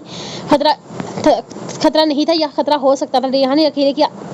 ریان یہاں اکیلے آ رہا تھا, وہ بھی عام لوگوں کے ساتھ. تو پھر بلا کس طرح کا خطرہ ہو سکتا تھا. ریان اس طرح کے धोखे से इन लोगों पर हमला नहीं कर सकता था, लेकिन फिर भी सदाने से बाहर आने से मना किया था, इसलिए वो खामोशी से अंदर बैठे यही सारी चीज़ें सोच रही थी, जब अचानक ही बाहर से फायरिंग की आवाज़ सुनाई दी। फायरिंग की आवाज़ इसे बिल्कुल करीब सुनाई देती तो कभी बहुत दूर। इसने जल्दी से दरवाजे की तरफ बढ़ते हुए बाहर देखा था, जहाँ नीचे खौफनाक माहौल था। हर कोई सरदार के आगे पीछे इकट्ठा हुआ तेजी से फायरिंग कर रहा था, जबकि सरदार के बीच बिना किसी हथियार के खड़ा था। सरदार को इस तरह से देखकर वो घबरा गई थी। इसे लगा कि इस लड़की की बदवाई से लगने वाली है। वो अपने शोर को मौत के बीच खड़ा बिल्कुल तनहा देख रही थी। इससे एक मिनट वहां रुका ना गया। वो तेजी से कमरे से निकलते हुए नीचे की तरफ आने लगी, जबकि जिस तरह फायरिंग हो रही थी सरदार अपनी जगह रुक ना सका। इसने तेजी से कदम ऊपर की तरफ बढ़ाए थे। डर था कहीं वो दुआम को कोई गोली ना लग जाए, कहीं वो अपना आप तबाह ना कर दे, कहीं वो आने वाले बच्चा अपनी जिंदगी पर कोई मुसीबत ना ले। वो नहीं बर्दाश्त कर सकता था। हाँ, वो इस लड़की पर कोई मुसीबत बर्दाश्त नहीं कर सकता। इसकी जरा सी तकलीफ इसको तरपा कर रख देती थी। तेजी से अपनी जगह छोड़ते हुए इसने इसकी तरफ बढ़ा। वही हिफाजती दायरे से बाहर निकला ही था कि हर तरफ से गोलियों की बुछाने से चीर कर रख दिया। वो सारे डाकू इसके साथ साथ आगे बढ़ने की कोशिश में थे, लेकिन ऐसा नहीं हो सका। इससे गोलियां लग चुकी थी, जबकि बाला तीर की तेजी के साथ इसके पास पहुंचा था, पर इस पर आने वाले हर बार को खुद लेने की कोशिश कर रहा था, जबकि सारे डाकू इसके इर्द गिर्द आ चुके थे। बाला, आज से 15 साल पहले जो कुछ हुआ था वो दोबारा वो नहीं होना चाहिए। अगर इस कबीले को एक जरा भी नुकसान पहुंचा तो मैं तुझे कभी माफ नहीं करूंगा। वैसे पीछे धकेलते हुए अब कदम आगे की तरफ उठाने की कोशिश कर रहा था, लेकिन इसके पैरों में जैसे जान खत्म होती जा रही थी। इसने दुआम को देखा जो वो यकीनी से देख रही थी। अगले ही लम्हे इसकी आंखें बंद हुई। वहां पर हारी पर बैठे अपने होश हवास खो चुकी थी, जबकि सदाने से मजीद अपनी आंखें खोले रखना मुश्किल हो गया था। तकलीफ ने जैसे अंदर तक झंझोड़ कर रख दिया था। वो मजीद ना तो कदम उठा सकता था, ना ही सांस ले सका था। सरदार को काफी ज्यादा गोलियां लगी थी, लेकिन लोगों ने जमकर मुकाबला किया था। उन्होंने भी फायरिंग शुरू कर दी। सरदार को गिरते देख समझ चुके थे कि इसे गोली लग चुकी है, जबकि ये बाला ये समझ चुका था कि सिर्फ एक गोली नहीं लगी, बल्कि मामला ज्यादा खराब है। भून कर रख दो सालों को, कोई एक भी जिंदा बचकर ना जा पाए। वो चीखा था, जबकि सरदार के आगे आते हुए इसने सरदार के वजूद को उठाकर अपने कंधे पर डाला था। कबीले पर जरा बराबर नुकसान नहीं होना चाहिए। याद रखना, ये सरदार का घर है, इसकी दुनिया है। वो चीखते हुए कहता अंदर की जानब भागा था। इसे सरदार की जान बचानी थी, इसके लिए इस वक्त सरदार से ज्यादा और कुछ भी नहीं था। जबकि जुमरू तेजी से ऊपर की तरफ भागा था, जहां दुआम गिरी थी। इसे परवाह थी कि गोलियां से लगती हैं या इसके वजूद को चीरती हैं। इस वक्त इसे सरदार के बच्चे और इसकी बीवी की परवाह थी। वो दुआम के पास आते हुए इसके चेहरे को आहिस्ता से थपथपाने लगा, फिर अगले ही लम्हे से उठाकर महफूज जगह ले जाने लगा, लेकिन दुआम होशो हवास से बेगाना हो चुकी थी। ये जंग तकरीबन 3 से 4 घंटे तक चलती रही। इन लोगों ने कोई लिहाज नहीं रखा था कि इन्हें गोलियां कहाँ लगती हैं या जान से चाहते हैं, लेकिन ये फर्क नहीं पड़ता था, क्योंकि इन लोगों ने भी डाकुओं पर जो हमला किया था वो जानलेवा ही था। इनके 4 आदमी अपनी जान खुआ चुके थे। हालात बहुत बिगड़ते जा रहे थे, लेकिन इनके मुकाबला करने की वजह से इन लोगों ने इन्हें घुटने टेकने पर मजबूर कर दिया था। काफी सारे लोग वहां से भाग निकले थे, जबकि रियान अकरम कहाँ गया था इनमें से किसी को भी समझ नहीं आ रहा था। इनका इरादा नहीं था कि इसे इस तरह से जाने देने का, लेकिन फिर वो गायब हो चुका था। जश्मजीत गुहाओं की लाशें उन्होंने डाकू से कहकर गांव में भिजवा दी थी। इससे ज्यादा वो और कुछ नहीं कर सकते थे। वो लोग इस तरह से बेकसूर मारे जाएंगे कोई नहीं जानता था। वो तो हक का सच का साथ देने वाले थे बेचारे, लेकिन रियान अकरम की खुदगर्जी की वजह से वो भी मौत के घाट उतर चुके थे, और इन्हें मारने वाला कोई और नहीं बल्कि अपने ही पुलिस नफरी थी। वो लोग पुलिस की गोलियों से मारे गए थे, जबकि अपने कबीले का भी नुकसान हुआ था। यहाँ 4 डाकू मौत को गले लगा चुके थे सिर्फ सरदार की जान बचाने के लिए। इसका एहसान वो जिंदगी भर नहीं भूल सकते थे। जबकि तकरीबन 11 से 12 डाकू को बहुत बुरी हालत में जख्मी थे, जिनका इलाज शुरू कर दिया गया था। तो हम की आंख खुली तो इसने अपने आप को अपने कमरे में अपने बिस्तर पर पाया था। इसके पेट में शदीद किस्म का दर्द उठ रहा था, जो इसकी बर्दाश्त से बाहर था, लेकिन हर दर्द पर हावी था सरदार का लहू लुहान वजूद। इसकी आंखों के सामने सरदार का लहू लुहान वजूद गया। वो अगले ही लम्हे एक झटके से उठकर बैठ गई, जब पास खड़ी 2 नर्सेस ने इसे थामा, जबकि सामने इसके एक डॉक्टर भी थी। आप वहीं बैठी रहिए, उठिए नहीं। वो जो तेजी से उठकर बाहर जाने का इरादा रखती थी, इन लोगों को अचानक पकड़ने पर वो परेशानी से अपने आप को छुड़ाने लगी। छोड़ो मुझे मेरे डाकू जी के पास जाना है। इन्हें गोली लगी है, इनका खून बह रहा है। वो बुरी तरह से तड़पती हुई अपने आप को इनसे छुड़वाने की कोशिश करने लगी। इनका इलाज चल रहा है, इनकी गोलियां निकाली जा रही हैं। नीचे डॉक्टर आए हुए हैं, आप संभालें अपने आप को। आप पहले ही अपना बच्चा खो चुकी हैं, प्लीज अपनी हालत पर फोकस करें। आप बिल्कुल भी ठीक नहीं है। डॉक्टर ने इसे जबरदस्ती पकड़ा, जबकि डॉक्टर की बात सुनते इसने बेख्तियार अपने पेट पर हाथ रखा था। आप प्रेग्नेंट नहीं है, डॉक्टर ने नरमी से समझा, जबकि वो अपने मुंह पर हाथ रख अपनी सिस्कियों का गला घोटने लगी थी। अभी सरदार की हालत बहुत खराब है, मुझे मिलना है इनसे, मुझे इनके पास जाना है। बेकरारी से उठकर खड़ी हुई थी। आप यहीं पर रुकिए, आप नहीं जा सकती। सरदार बाला का हुक्म है कि आपको कमरे से ना निकलने दिया जाए। वैसे भी सरदार दिलदार काफी फिलहाल ऑपरेशन चल रहा है, इलाज हो रहा है, वहाँ आपको नहीं जाने दिया जाएगा। नहीं, मैं नहीं रुक सकती, मुझे मेरे डाकू किसी के पास जाना है। आपको समझ नहीं आ रहा, इनको गोली लगी है, वो मेरी आंखों के सामने खून से लथपथ थे। मुझे इनके पास जाना है, मुझे इन्हें देखना है। वो बेकरारी से तड़पने लगी, जबकि डॉक्टर ने एक नर्स को देखते हुए इशारा किया था कि इसकी हालत बिगड़ रही थी। जबकि डॉक्टर ने आगे बढ़ते हुए नरमी से इसके बाजू में इंजेक्शन लगा दिया। इसने एक नजर नर्स को देखा, जबकि अगले ही लम्हे वो होश हवास से बेगाना हो गई थी। इस वक्त कबीले से निकलना इसके लिए खतरे से हाल ही नहीं था, इसलिए बाला ने कबीले से किसी को भी कहीं जाने से मना कर दिया था। हाँ, लेकिन आसपास के जितने भी अस्पताल थे वहाँ से डॉक्टरों को ज़बरदस्ती यहाँ ले आए थे, जो इनका इलाज कर रहे थे। वो जो मौत को गले लगा चुके थे, उन खामोशी से इनका जनाजा पढ़ाकर इन्हें सपुर्द खाक कर दिया गया था। इनकी कुर्बानियाँ वो हरगिज़ ज़ाया नहीं जाने देने वाले थे, लेकिन फिलहाल वो कोई सोचने समझने की कंडीशन में नहीं थे। डॉक्टर कह रहे थे कि सरदार की गोलियाँ निकाल दी गई हैं। आने वाले 48 घंटे इसके लिए इंतहाई खतरनाक साबित होने वाले थे, जबकि दुआम अपना बच्चा खो चुकी थी। ये बात इनके लिए इंतहाई तकलीफदा थी, लेकिन ये बात भी नजरअंदाज नहीं की जा सकती। ये सब कुछ दुआम की अपनी ही गलती की वजह से हुआ था। इसने 2 नर्सेज और एक डॉक्टर को ऊपर दुआम के पास छोड़ा हुआ था। वो हर किसी से अकेला नहीं छोड़ सकते थे। आखिर वो सरदारनी थी, सरदार की अमानत थी, इसकी ख्याल रखना इनका फर्ज था। इसलिए वो हर मुमकिन कोशिश कर रहा था कि इसका ख्याल रखने का। लेकिन अब वो बहुत ज़्यादा जिद कर रही थी, जबकि डॉक्टर ने इसे होशकी का इंजेक्शन लगा दिया था, क्योंकि इसके लिए सुकून बेहद ज़रूरी था। जिस तरह वो टेंशन ले रही थी, इसकी तबीयत ज़्यादा ख़राब हो सकती थी। 7 गोलियां लगी हैं सरदार को, कोई हालत नहीं है। हमने गोलियां तो निकाल ली हैं, लेकिन फिर भी खतरा अभी तक टला नहीं है। सरदार की हालत बहुत ज़्यादा ख़राब है, जान को बहुत ज़्यादा खतरा है। कुछ भी हो सकता है, हमें अस्पताल चलना चाहिए, बुजुर्ग डाकू बाला से कहने लगा, जबकि बाला इसे अस्पताल ले जाने को तैयार नहीं था। अगर पुलिस वाले कबीले पे आकर हमला कर सकते हैं तो हमला अस्पताल में भी हो सकता है। नहीं, मैं सरदार को कहीं पर लेकर नहीं जाऊंगा, सरदार यहीं रहेगा। आप लोग सब लोग इनका इलाज करें, और जिन डॉक्टर को पकड़ कर लाए हो कि वो क्या कह रहे हैं, इनकी ज़रूरत की हर चीज़ मुहैया करो इन्हें। यहीं पर सरदार का इलाज होगा। पहले भी तो इलाज यहीं पर होता था ना। अगर ये डॉक्टर कम है तो जाओ फिर शहर जो डॉक्टर समझ में आता है उठाकर ले आओ कबीले में। अगर सरदार का इलाज नहीं करेगा तो गोली मार दो। बाला ज़रूरत से ज़्यादा ही जज्बाती हो रहे थे। बस ये पता था कि सरदार की जान खतरे में है, और बस तकरीबन 36 घंटे गुजर चुके थे। सरदार को गोलियां लगे, हालत बहुत ख़राब थी। इन लोगों ने पुलिस वालों को टिकने नहीं दिया था। वो जो नहीं जानते थे कि कितनों को गोली लगी और कितने भाग निकले, लेकिन उन्होंने लिहाज नहीं रखा था। अपने सरदार पर हुए हमले का इंतकाम उन्होंने बहुत ज़ोरों शोर से लिया था, लेकिन कबीले पर किसी तरह का नुकसान मंडलाने ना दिया।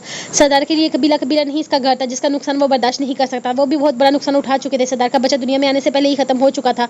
दुआम के बेहोश होने पर वो डॉक्टर को ले आए थे, जिसने बता दिया था कि वो प्रेग्नेंट नहीं है। ये प्रेगनेंसी बिल्कुल शुरुआती दिनों में थी। मसलसल टेंशन लेने की वजह से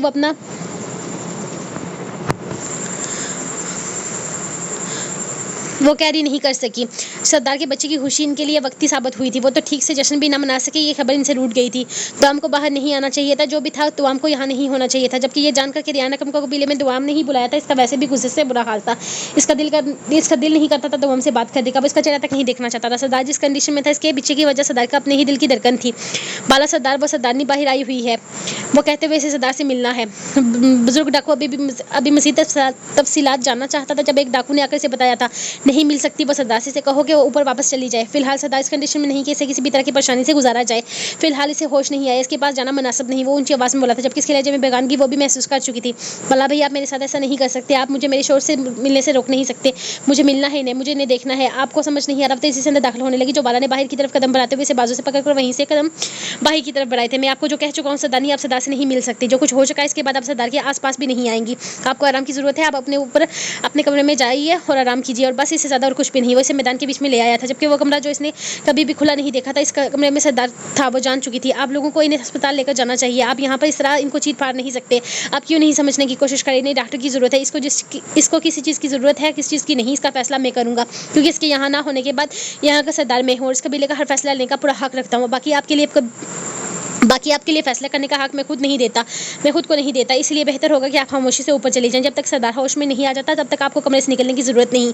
यकीन माने, इस वक्त कोई भी आपको देखना नहीं चाहता। इस कबीले की बर्बादी की असल वजह आप हैं। एक वर्दी वाले पर यकीन करके आप इसे यहाँ बुलाने चली गई थी, ये जानते हुए भी कि वो वर्दी वाले किसी के नहीं हैं। अपने साथ पूरी नफरी लेकर आया था। वो खामोश हमला हुआ है हम पर। आपको अंदाजा है सरदार के अलावा कितने डाकू को गोलियां लगी हैं, कौन मरा है, कौन जिंदा है, कुछ जानने की कोशिश की है आपने? 4 जनाजे निकले हैं इस कबीले से, आपकी एक छोटी सी नादानी की वजह से। ऊपर जाकर कबीले के खामोश घरों में जाकर देख लीजिए कि कितने डाकू जख्मी पड़े हैं आपकी इस छोटी सी नादानी की वजह से। एक दफ़ा फिर से ये कबीला बर्बाद होते होते रह गया है। जानती है सरदार ने बेहोश होने से पहले मुझे क्या कहा? कबीले को कुछ नहीं होना चाहिए, कबीला इसका घर है, इसकी दुनिया है। आप इसकी दुनिया मिटाने चली थी सरदारनी साहिबा। इस वक्त कबीले का कोई भी डाकू आपसे बात नहीं करना चाहता। तो आपकी बात करना तो दूर, आपकी शक्ल भी नहीं देखना चाहता। कोई आपकी आवाज़ सुनने का भी रवादार नहीं है। लेकिन आपका फैसला सरदार खुद उठकर करेगा, इसलिए हम खामोश हैं। आपने बहुत नुकसान किया है, हमारा सरदार का बहुत नुकसान। आपने इसके कबीले से सरदार की नस्ल छीनी है। हालांकि आपको कमरे से बाहर आने से मना किया गया था, लेकिन आपने किसी की नहीं सुनी। हमेशा अपनी मनमानी करती है ना। देख लीजिए अपनी मनमानी का इंजाम। बच्चा तो खोया ही आपने। मुमकिन है सरदार भी, खुदा के लिए ऐसा मत बोले, मुझे दूसरी सांस नहीं आएगी, मैं मर जाऊंगी अगर मेरे डाकू जी को कुछ हुआ तो। काश यही सोच आपकी तब होती जब आपने अकरम को इस कबीले में बुलाया था। काश यही आप तब सोच लेती तो हालात इतने खराब ना होते। और अब हालात जितने भी खराब हो चुके हैं, सरदार के जागने से पहले तक ठीक नहीं हो सकते। इसलिए बेहतर है कि आप यहाँ से चली जाएं। हमें से कोई भी आपके साथ बदतमीजी करके सरदार की नाराज़गी नहीं मोल लेना चाहता। बेहतर होगा कि आप भी हमारे लिए किसी परेशानी की वजह ना बने। आप सरदार के लिए अजीज़ हैं, हम भी आपकी हुर्मत में किसी तरह की कमी नहीं लाना चाहते। इसका लहजा पूरी तरह से बेगानगी लिए हुए था। ऐसा लग रहा था कि वो इसका भाई नहीं जो हर वक्त इसके साथ रहता था। वो खामोशी से एक नज़र जुमरू को देखने लगी, जिसके बाजू को गोली छूकर गुजरी थी। इसके बाजू को पट्टी बंदी हुई थी। इसे हरगिज़ नहीं पता था कि ऐसा हो जाएगा। सब कुछ कितने अच्छे से हो रहा था। रियान ने कहा था कि वो जश्मदीद गवाहों को सरदार से मिलवाना चाहता है, लेकिन वो कहाँ जानती थी कितना बड़ा धोखा दिया जाएगा। रियान अकरम फ़ोन पर तो इसका हमदर्द लग रहा था, लेकिन वो कहाँ जानती थी कि वो इतना चालाक निकलेगा। इसने रो रो कर अपनी हालत बिगाड़ ली थी, कोई इसे सरदार से नहीं मिलने दे रहा था। वो सुबह से नीचे ही थी, बार बार सरदार के कमरे में जाने की कोशिश कर रही थी। इसकी तबीयत ठीक नहीं थी, इसकी पेट में शदीद तकलीफ उठ रही थी। तो नर्सेज इसके पास थी, दो तीन दफ़ा वो ज़बरदस्ती से ऊपर लेकर जा चुकी थी, लेकिन वो वापस नीचे आ जाती। इसे सरदार से मिलना था, इसे बस एक नज़र देखना था, लेकिन कोई इसे देखने ही नहीं दे रहा था, कोई इसे सरदार से मिलने नहीं दे रहा था, कोई इसे कमरे की तरफ जाने भी नहीं दे रहा था। वो कमरे में आकर बुरी तरह से रोने लगी। इसकी एक गलती इतना सब कुछ खराब कर देगी, वो हरगिज़ नहीं जानती थी। वो कहाँ जानती थी कि ऐसा कुछ हो जाएगा। वो तो बस सरदार के ऊपर से वो इल्ज़ाम हटाना चाहती थी, लेकिन ऐसे कहाँ पता था कि रेहान इसे धोखा देगा। रेहान तो इसका हमदर्द बना हुआ था, ऐसा लग रहा था जैसे रेहान सच्चा है। वो इसके पर यकीन करता था, वो इसको बात को मानता था कि दिलदार कभी किसी लड़की के साथ ज्यादती नहीं कर सकता, लेकिन वो धोखेबाज निकला था। इसने धोखा दिया था, लफ्ज़ों का धोखा कभी बुलाया नहीं जा सकता, इसका कोई मदवा नहीं होता। और इसलिए रेहान ने इन्हें यही धोखा दिया था। वो इसकी ज़ुबान पर यकीन करके इसको यहाँ बुला चुकी थी। वो बहुत पछता रही थी, इसे कोई सरदार से मिलने नहीं दे रहा था। बहुत कोशिश के बावजूद भी वो सरदार से मुलाकात नहीं कर पा रही थी। ये डॉक्टर और नर्सेज इसे नीचे नहीं जाने दे रहे थे, जबकि इनसे लड़ झगड़ कर वो नीचे चली भी जाती तो इसे कोई सरदार से नहीं मिलने देता था। सरदारी का खाना आ गया है। बाहर एक डाकू ने आवाज़ लगाई तो नर्स फौरन उठकर दरवाजे के पास आई थी। मुझे कुछ नहीं खाना, मुझे अपने डाकू जी के पास जाना है, मुझे इनसे मिलना है, इन्हें देखना है। वो एक दफ़ा फिर से फुट फुट कर रोने लग गई थी, जबकि नर्स ने खाना लाकर डॉक्टर के हवाले किया था। जबकि डॉक्टर अपनी जगह से उठते हुए इसके पास खाना सामने बेड पर रख चुकी थी। देखिए मेरी बात सुने, फिलहाल इतना ही पता है कि गोलियां निकाल दी गई हैं, लेकिन खतरा टला नहीं। अगर इनका वैसे भी ऑपरेशन होता तो इनको कोई भी आपसे मिलने नहीं देता। और यहाँ कोई आम लोग इलाज नहीं कर रहे, वो प्रोफेशनल डॉक्टर हैं, और प्रोफेशनल्स डॉक्टर हैं वो लोग अपनी पूरी कोशिश कर रहे हैं कि सरदार बच जाए। आप सिर्फ जिद कर रही हैं, जो कि आपके लिए बहुत ज़्यादा खतरनाक साबित हो सकती है। जब इन्हें होश आ जाएगा तब आप इनसे मिल लीजिएगा, लेकिन जिस तरह से आप कर रही हैं, आप इन लोगों के लिए मसाइल बढ़ा रही हैं। आपने कल से पानी तक नहीं पिया है। डॉक्टर से ज़बरदस्ती समझाने लगी थी, जबकि वो कुछ भी समझने को तैयार ही नहीं थी। वो इसने कैसे बताती कि वो अपने पल पल मौत के करीब जाते शोर से मिल नहीं पा रही, इसे देख नहीं पा रही। यही कबीले के लोग जिसके सामने आंख नहीं उठाते थे, आज साफ अल्फाज में से सरदार से मिलने से मना कर रहे थे, सरदार के पास जाने से मना कर रहे थे। वो जानते थे इसका कसूर बहुत बड़ा है, इसने पूरे कबीले को मुसीबत में डाल दिया था, लेकिन फिर भी वो इसे सरदार से दूर रखने का हक नहीं रखते थे। डॉक्टर ज़बरदस्ती से खाना खिला रही थी, जबकि वो बार बार इसका हाथ पीछे कर दी, बुरी तरह से रोने लगती थी। जबकि दूसरी नर्स भी इसे प्यार से समझाने लगी, लेकिन इन लोगों को हिदायत दी गई थी कि इस पर बिल्कुल भी कोई सख्ती न की जाए, वरना इन लोगों को खुद यहाँ उठाकर लाया गया था बंदूक की नोक पर। किसी के इस तरह के नखरे उठाने को वो हरगिज़ नहीं आए थे, लेकिन इस वक्त वो दुआम से ज़्यादा बेबस लग रहे थे। डाकू बाला का हुक्म था कि अगर ये नर्सें और डॉक्टर सरदारी को खाना खिलाने में कामयाब नहीं होती तो इनको गोली मार दी जाए। बाहर से आवाज़ आई तो वो तीनों काम का सामने मौजूद दुआम को देखने लगी, जो खुद हैरान रह गई थी। बाला के इस तरह के हुक्म पर बाला को हुआ क्या है वो समझ नहीं पा रही थी। बाला की बातें, इसका अंदाज, हर चीज़ बदल चुका था। वो सचमुच में यहाँ का सरदार बन गया था, और कोई आम सरदार नहीं, वो बहुत खतरनाक किस्म का सरदार था, जो किसी को गोली मारने का जिक्र करते हुए ज़रा भी नहीं डरता था। इसके लिए किसी की जान लेना मुश्किल नहीं था। अब तो एक नर्स बाकायदा रोने लगी थी। कल से यहाँ वो जिस हालत में थी, इसका रोना ही बनता था। बात बात पर इनके सरों पर बंदूकें तान ली जाती, ऐसा लगता जैसे अभी गोली मारकर खत्म कर दिया जाएगा। वो डाकू सरदार नहीं था जो किसी के जान की परवाह करता। हाँ, लेकिन सरदार बाला था, और हकीकत ये थी कि बाला को किसी की परवाह न थी। बाला के लिए सिर्फ इसका हुक्म मायने रखता था। जो इसके हुक्म को पूरा नहीं करता था, इसे मारने में यकीनन इसने लम्हा नहीं लगाना था। दुआम ने खामोशी से चिड़े अपने करीब सरकारी थी, और छोटे छोटे नवाले ज़ाहिर मार करने लगी। वो अपनी वजह से किसी को मरते नहीं देख सकती थी। खतरा टल चुका है, लेकिन अब तक होश नहीं आया, और मुझे लगता है कि जल्दी होश नहीं आएगा। आई एम सॉरी, लेकिन मुझे लग रहा है कि आपके पेशेंट्स कोमा में जा चुके हैं। डॉक्टर ने इसे देखते हुए कहा तो बाला ने गुस्से से इसे देखा था। ये सुबह के 5:30 बजे का वक्त था। तीसरा दिन शुरू हो चुका था। सरदार को होश नहीं आया था, लेकिन अब इसकी जान खतरे से बाहर थी। कोमा में जा चुका है, क्या मतलब है? इसका कोई हल तो होगा ना। सरदार को कब होश आएगा? बाला ने परेशानी से पूछा। देखें, कोमा में गए पेशेंट को कभी भी होश आ सकता है। इनकी रिकवर होने की चांसेस हैं। हो सकता है वो 1-1.5 हफ्ते में होश में आ जाए, महीना भी लग सकता है, लेकिन ये ज़्यादा लंबा अरसे का पीरियड नहीं लग रहा। हो सकता है इनका दिल बहुत अच्छे से रिस्पॉन्स कर रहा है, इनकी हार्ट बीट बहुत तेज है। होश में कब आएगा वो? बाला इसकी बात करते हुए गुस्से से बोला। देखिए, मैंने कहा ना, आपकी गुस्सा होने से होश में नहीं आएंगे वो, वक्त लगेगा। हर चीज़ में वक्त लगता है, इनके रिकवर होने में भी वक्त लगेगा। ठीक है, जब तक इसे होश नहीं आता तो यहाँ से कहीं नहीं जा सकते, और ना ही तुम्हारी टीम कहीं जाएगी कबीले में, और ना ही तुम्हारी टीम कहीं जाएगी। तुम लोगों की कबीले में तुम लोगों की अच्छी मेहमान नवाजी होगी, हर वक्त सरदार के सर पर सवार हो। बाला ने हुक्म सुनाया तो वो परेशान हो गया था। जनाब, वो कोमा में जा चुके हैं। कोमा में इंसान को होश में आते 10 साल भी लग सकते हैं। वो परेशानी से बोला था। तो ये तुम लोगों का मसला है, इसे जल्दी में होश में लाओ, और जल्दी वापस अपने ठिकाने पहुंच जाओ। अगर अपनी ज़िंदगी प्यारी है, अपनी आज़ादी प्यारी है, तो सरदार को होश आ जाना चाहिए। तुम लोगों ने जो मशीनें कहीं सारी मैंने ला कर दी, तुम लोगों ने जो चीज़ डिमांड की मैंने रातों रात पूरी की। अब वो हर चीज़ जो तुम्हारी ज़रूरत थी तुम तक पहुंच चुकी है। तो मेरे पेशेंट को होश आना चाहिए, वो बिल्कुल सही सलामत मेरे सामने खड़ा होना चाहिए। वो किसी की सुनने को तैयार ही नहीं था, वो सिर्फ अपनी कर रहा था। इसे किसी डॉक्टर की नहीं सुननी थी। इसीलिए इसे कोई मतलब नहीं था। इसे सिर्फ और सिर्फ सरदार से मतलब था। इसे सरदार बिल्कुल ठीक चाहिए था, जबकि डॉक्टर इसकी बात से बहुत ज़्यादा परेशान था। वो इसे समझ नहीं पा रहा था, लेकिन अब सरदार का इलाज इसके बस से बाहर हो चुका था। हाँ, इस कमरे में हर तरह की मशीनरी रातों रात पूरी कर दी गई थी। हर वो चीज़ जो पेशेंट के लिए ज़रूरत हो सकती है, इन्हें यहाँ मुहैया की गई थी, लेकिन वो किसी की जान तो नहीं दे सकते थे ना। ये इनके बस की से बाहर था। वो जितना कर सकते थे कर चुके थे, लेकिन ये बात बाला नहीं समझ रहा था। डाकू को कोई नहीं समझा सकता, जो सुबह से गुस्से में न जाने कितनी फायरिंग कर चुका था। دوام ساری رات نہیں سوئی تھی، اسے نیند آتی ہی کہاں تھی۔ اس کا شوہر نیچے زندگی موت سے لڑ رہا تھا، اسے اس کمرے میں قید کر دیا گیا تھا۔ وہ ہرگز نہیں جانتی تھی کہ سردار کی غیر موجودگی میں اس کے ساتھ ایسا سلوک کیا جائے گا۔ وہ شخص جو اسے اپنی بہن کہتا تھا اس کے ساتھ اتنا ظلم کر رہا تھا، اسے اس کے شوہر کو دیکھنے تک نہیں دے رہا تھا۔ اس نے پچھلے 4 دن سے سردار کو نہیں دیکھا تھا، بس اتنا پتہ چل چکا تھا کہ سردار کا آپریشن ہو چکا ہے، وہ خطرے سے باہر ہے۔ اب تو وہ اسے مل سکتی تھی نا، لیکن باہر آئے ڈاکٹر نے کل رات کو ہی اسے بتا دیا تھا کہ وہ نیچے نہیں جا سکتی، اسے وہاں اوپر رہنا ہے جب تک سردار کو ہوش نہیں آ جاتا، اسے نیچے نہیں لایا جائے گا۔ وہ اپنا بچہ کھو چکی تھی، یہ تکلیف وہ سہ نہیں پا رہی تھی، جبکہ شوہر کی دوری نے اسے مرجھا کر رکھ دیا تھا، اسے زبردستی کھانا کھلایا جا رہا تھا، زبردستی اس کا خیال رکھا جا رہا تھا، اسے نہیں چاہیے تھا کسی کی مدد، اسے نہیں چاہیے تھی کسی کی ہمدردی، اسے بس اس کا سردار چاہیے تھا، لیکن وہ لوگ تو سمجھنے کی کوشش ہی نہیں کر رہے تھے۔ ان میں سے کسی کو فرق نہیں پڑتا تھا کہ اس کی حالت کیا ہے، بس اسے سردار کے بارے میں خبر کر دی جاتی تھی، یہی بہت بڑی بات تھی۔ اذانوں کے ساتھ اس نے اٹھ کر بیٹھتے ہوئے نیچے جانے کا فیصلہ کیا تھا۔ جب ساتھ زمین پر بستر بچھا کر لیٹی نرس اٹھ کر بیٹھ گئی، وہ اس پر ایسے نظر رکھتی تھی جیسے کوئی چور ڈاکو ہو۔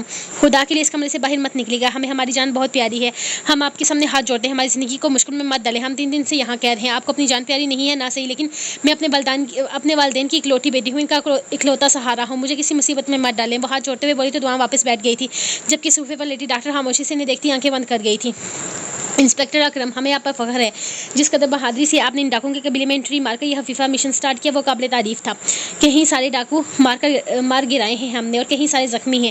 سب سے خاص بات کہ ان کا سردار اس مقابلے میں غائب ہے، یقیناً وہ اگر مر گیا ہے تو اس کی موت کی خبر وہ پھیلائیں گے نہیں، کیونکہ وہ جانتے ہیں کہ اس خبر کے آس پاس کے لوگوں میں ان کا ڈر کم ہو جائے گا، اور اگر زندہ بھی ہے تو اس حالت میں نہیں کہ وہ زندہ بچ سکے۔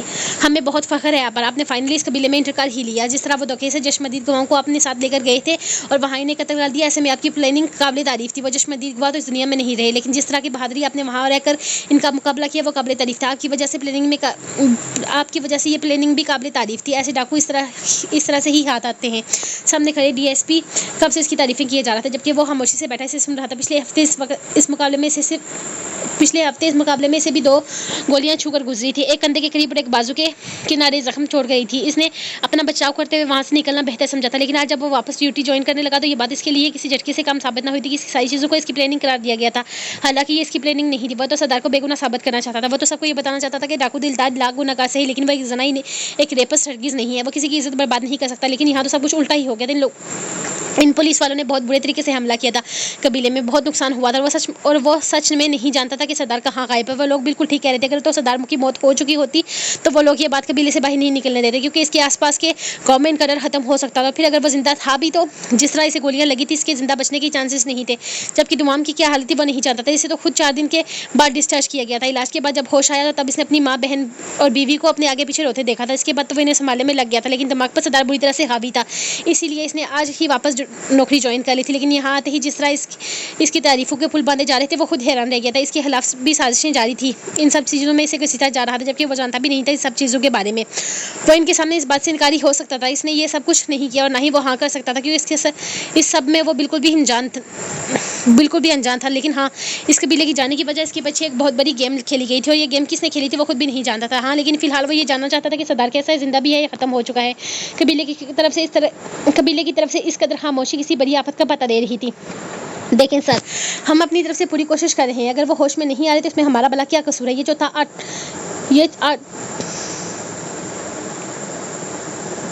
یہ چوتھا ہفتہ تھا جبکہ ڈاکٹر اپنی بھرپور کوشش کرنے کے بعد جیسے ہار مانتے ہوئے کہنے لگے تھے، تو ہم نے کب کہا کہ تم لوگوں کا کوئی قصور ہے؟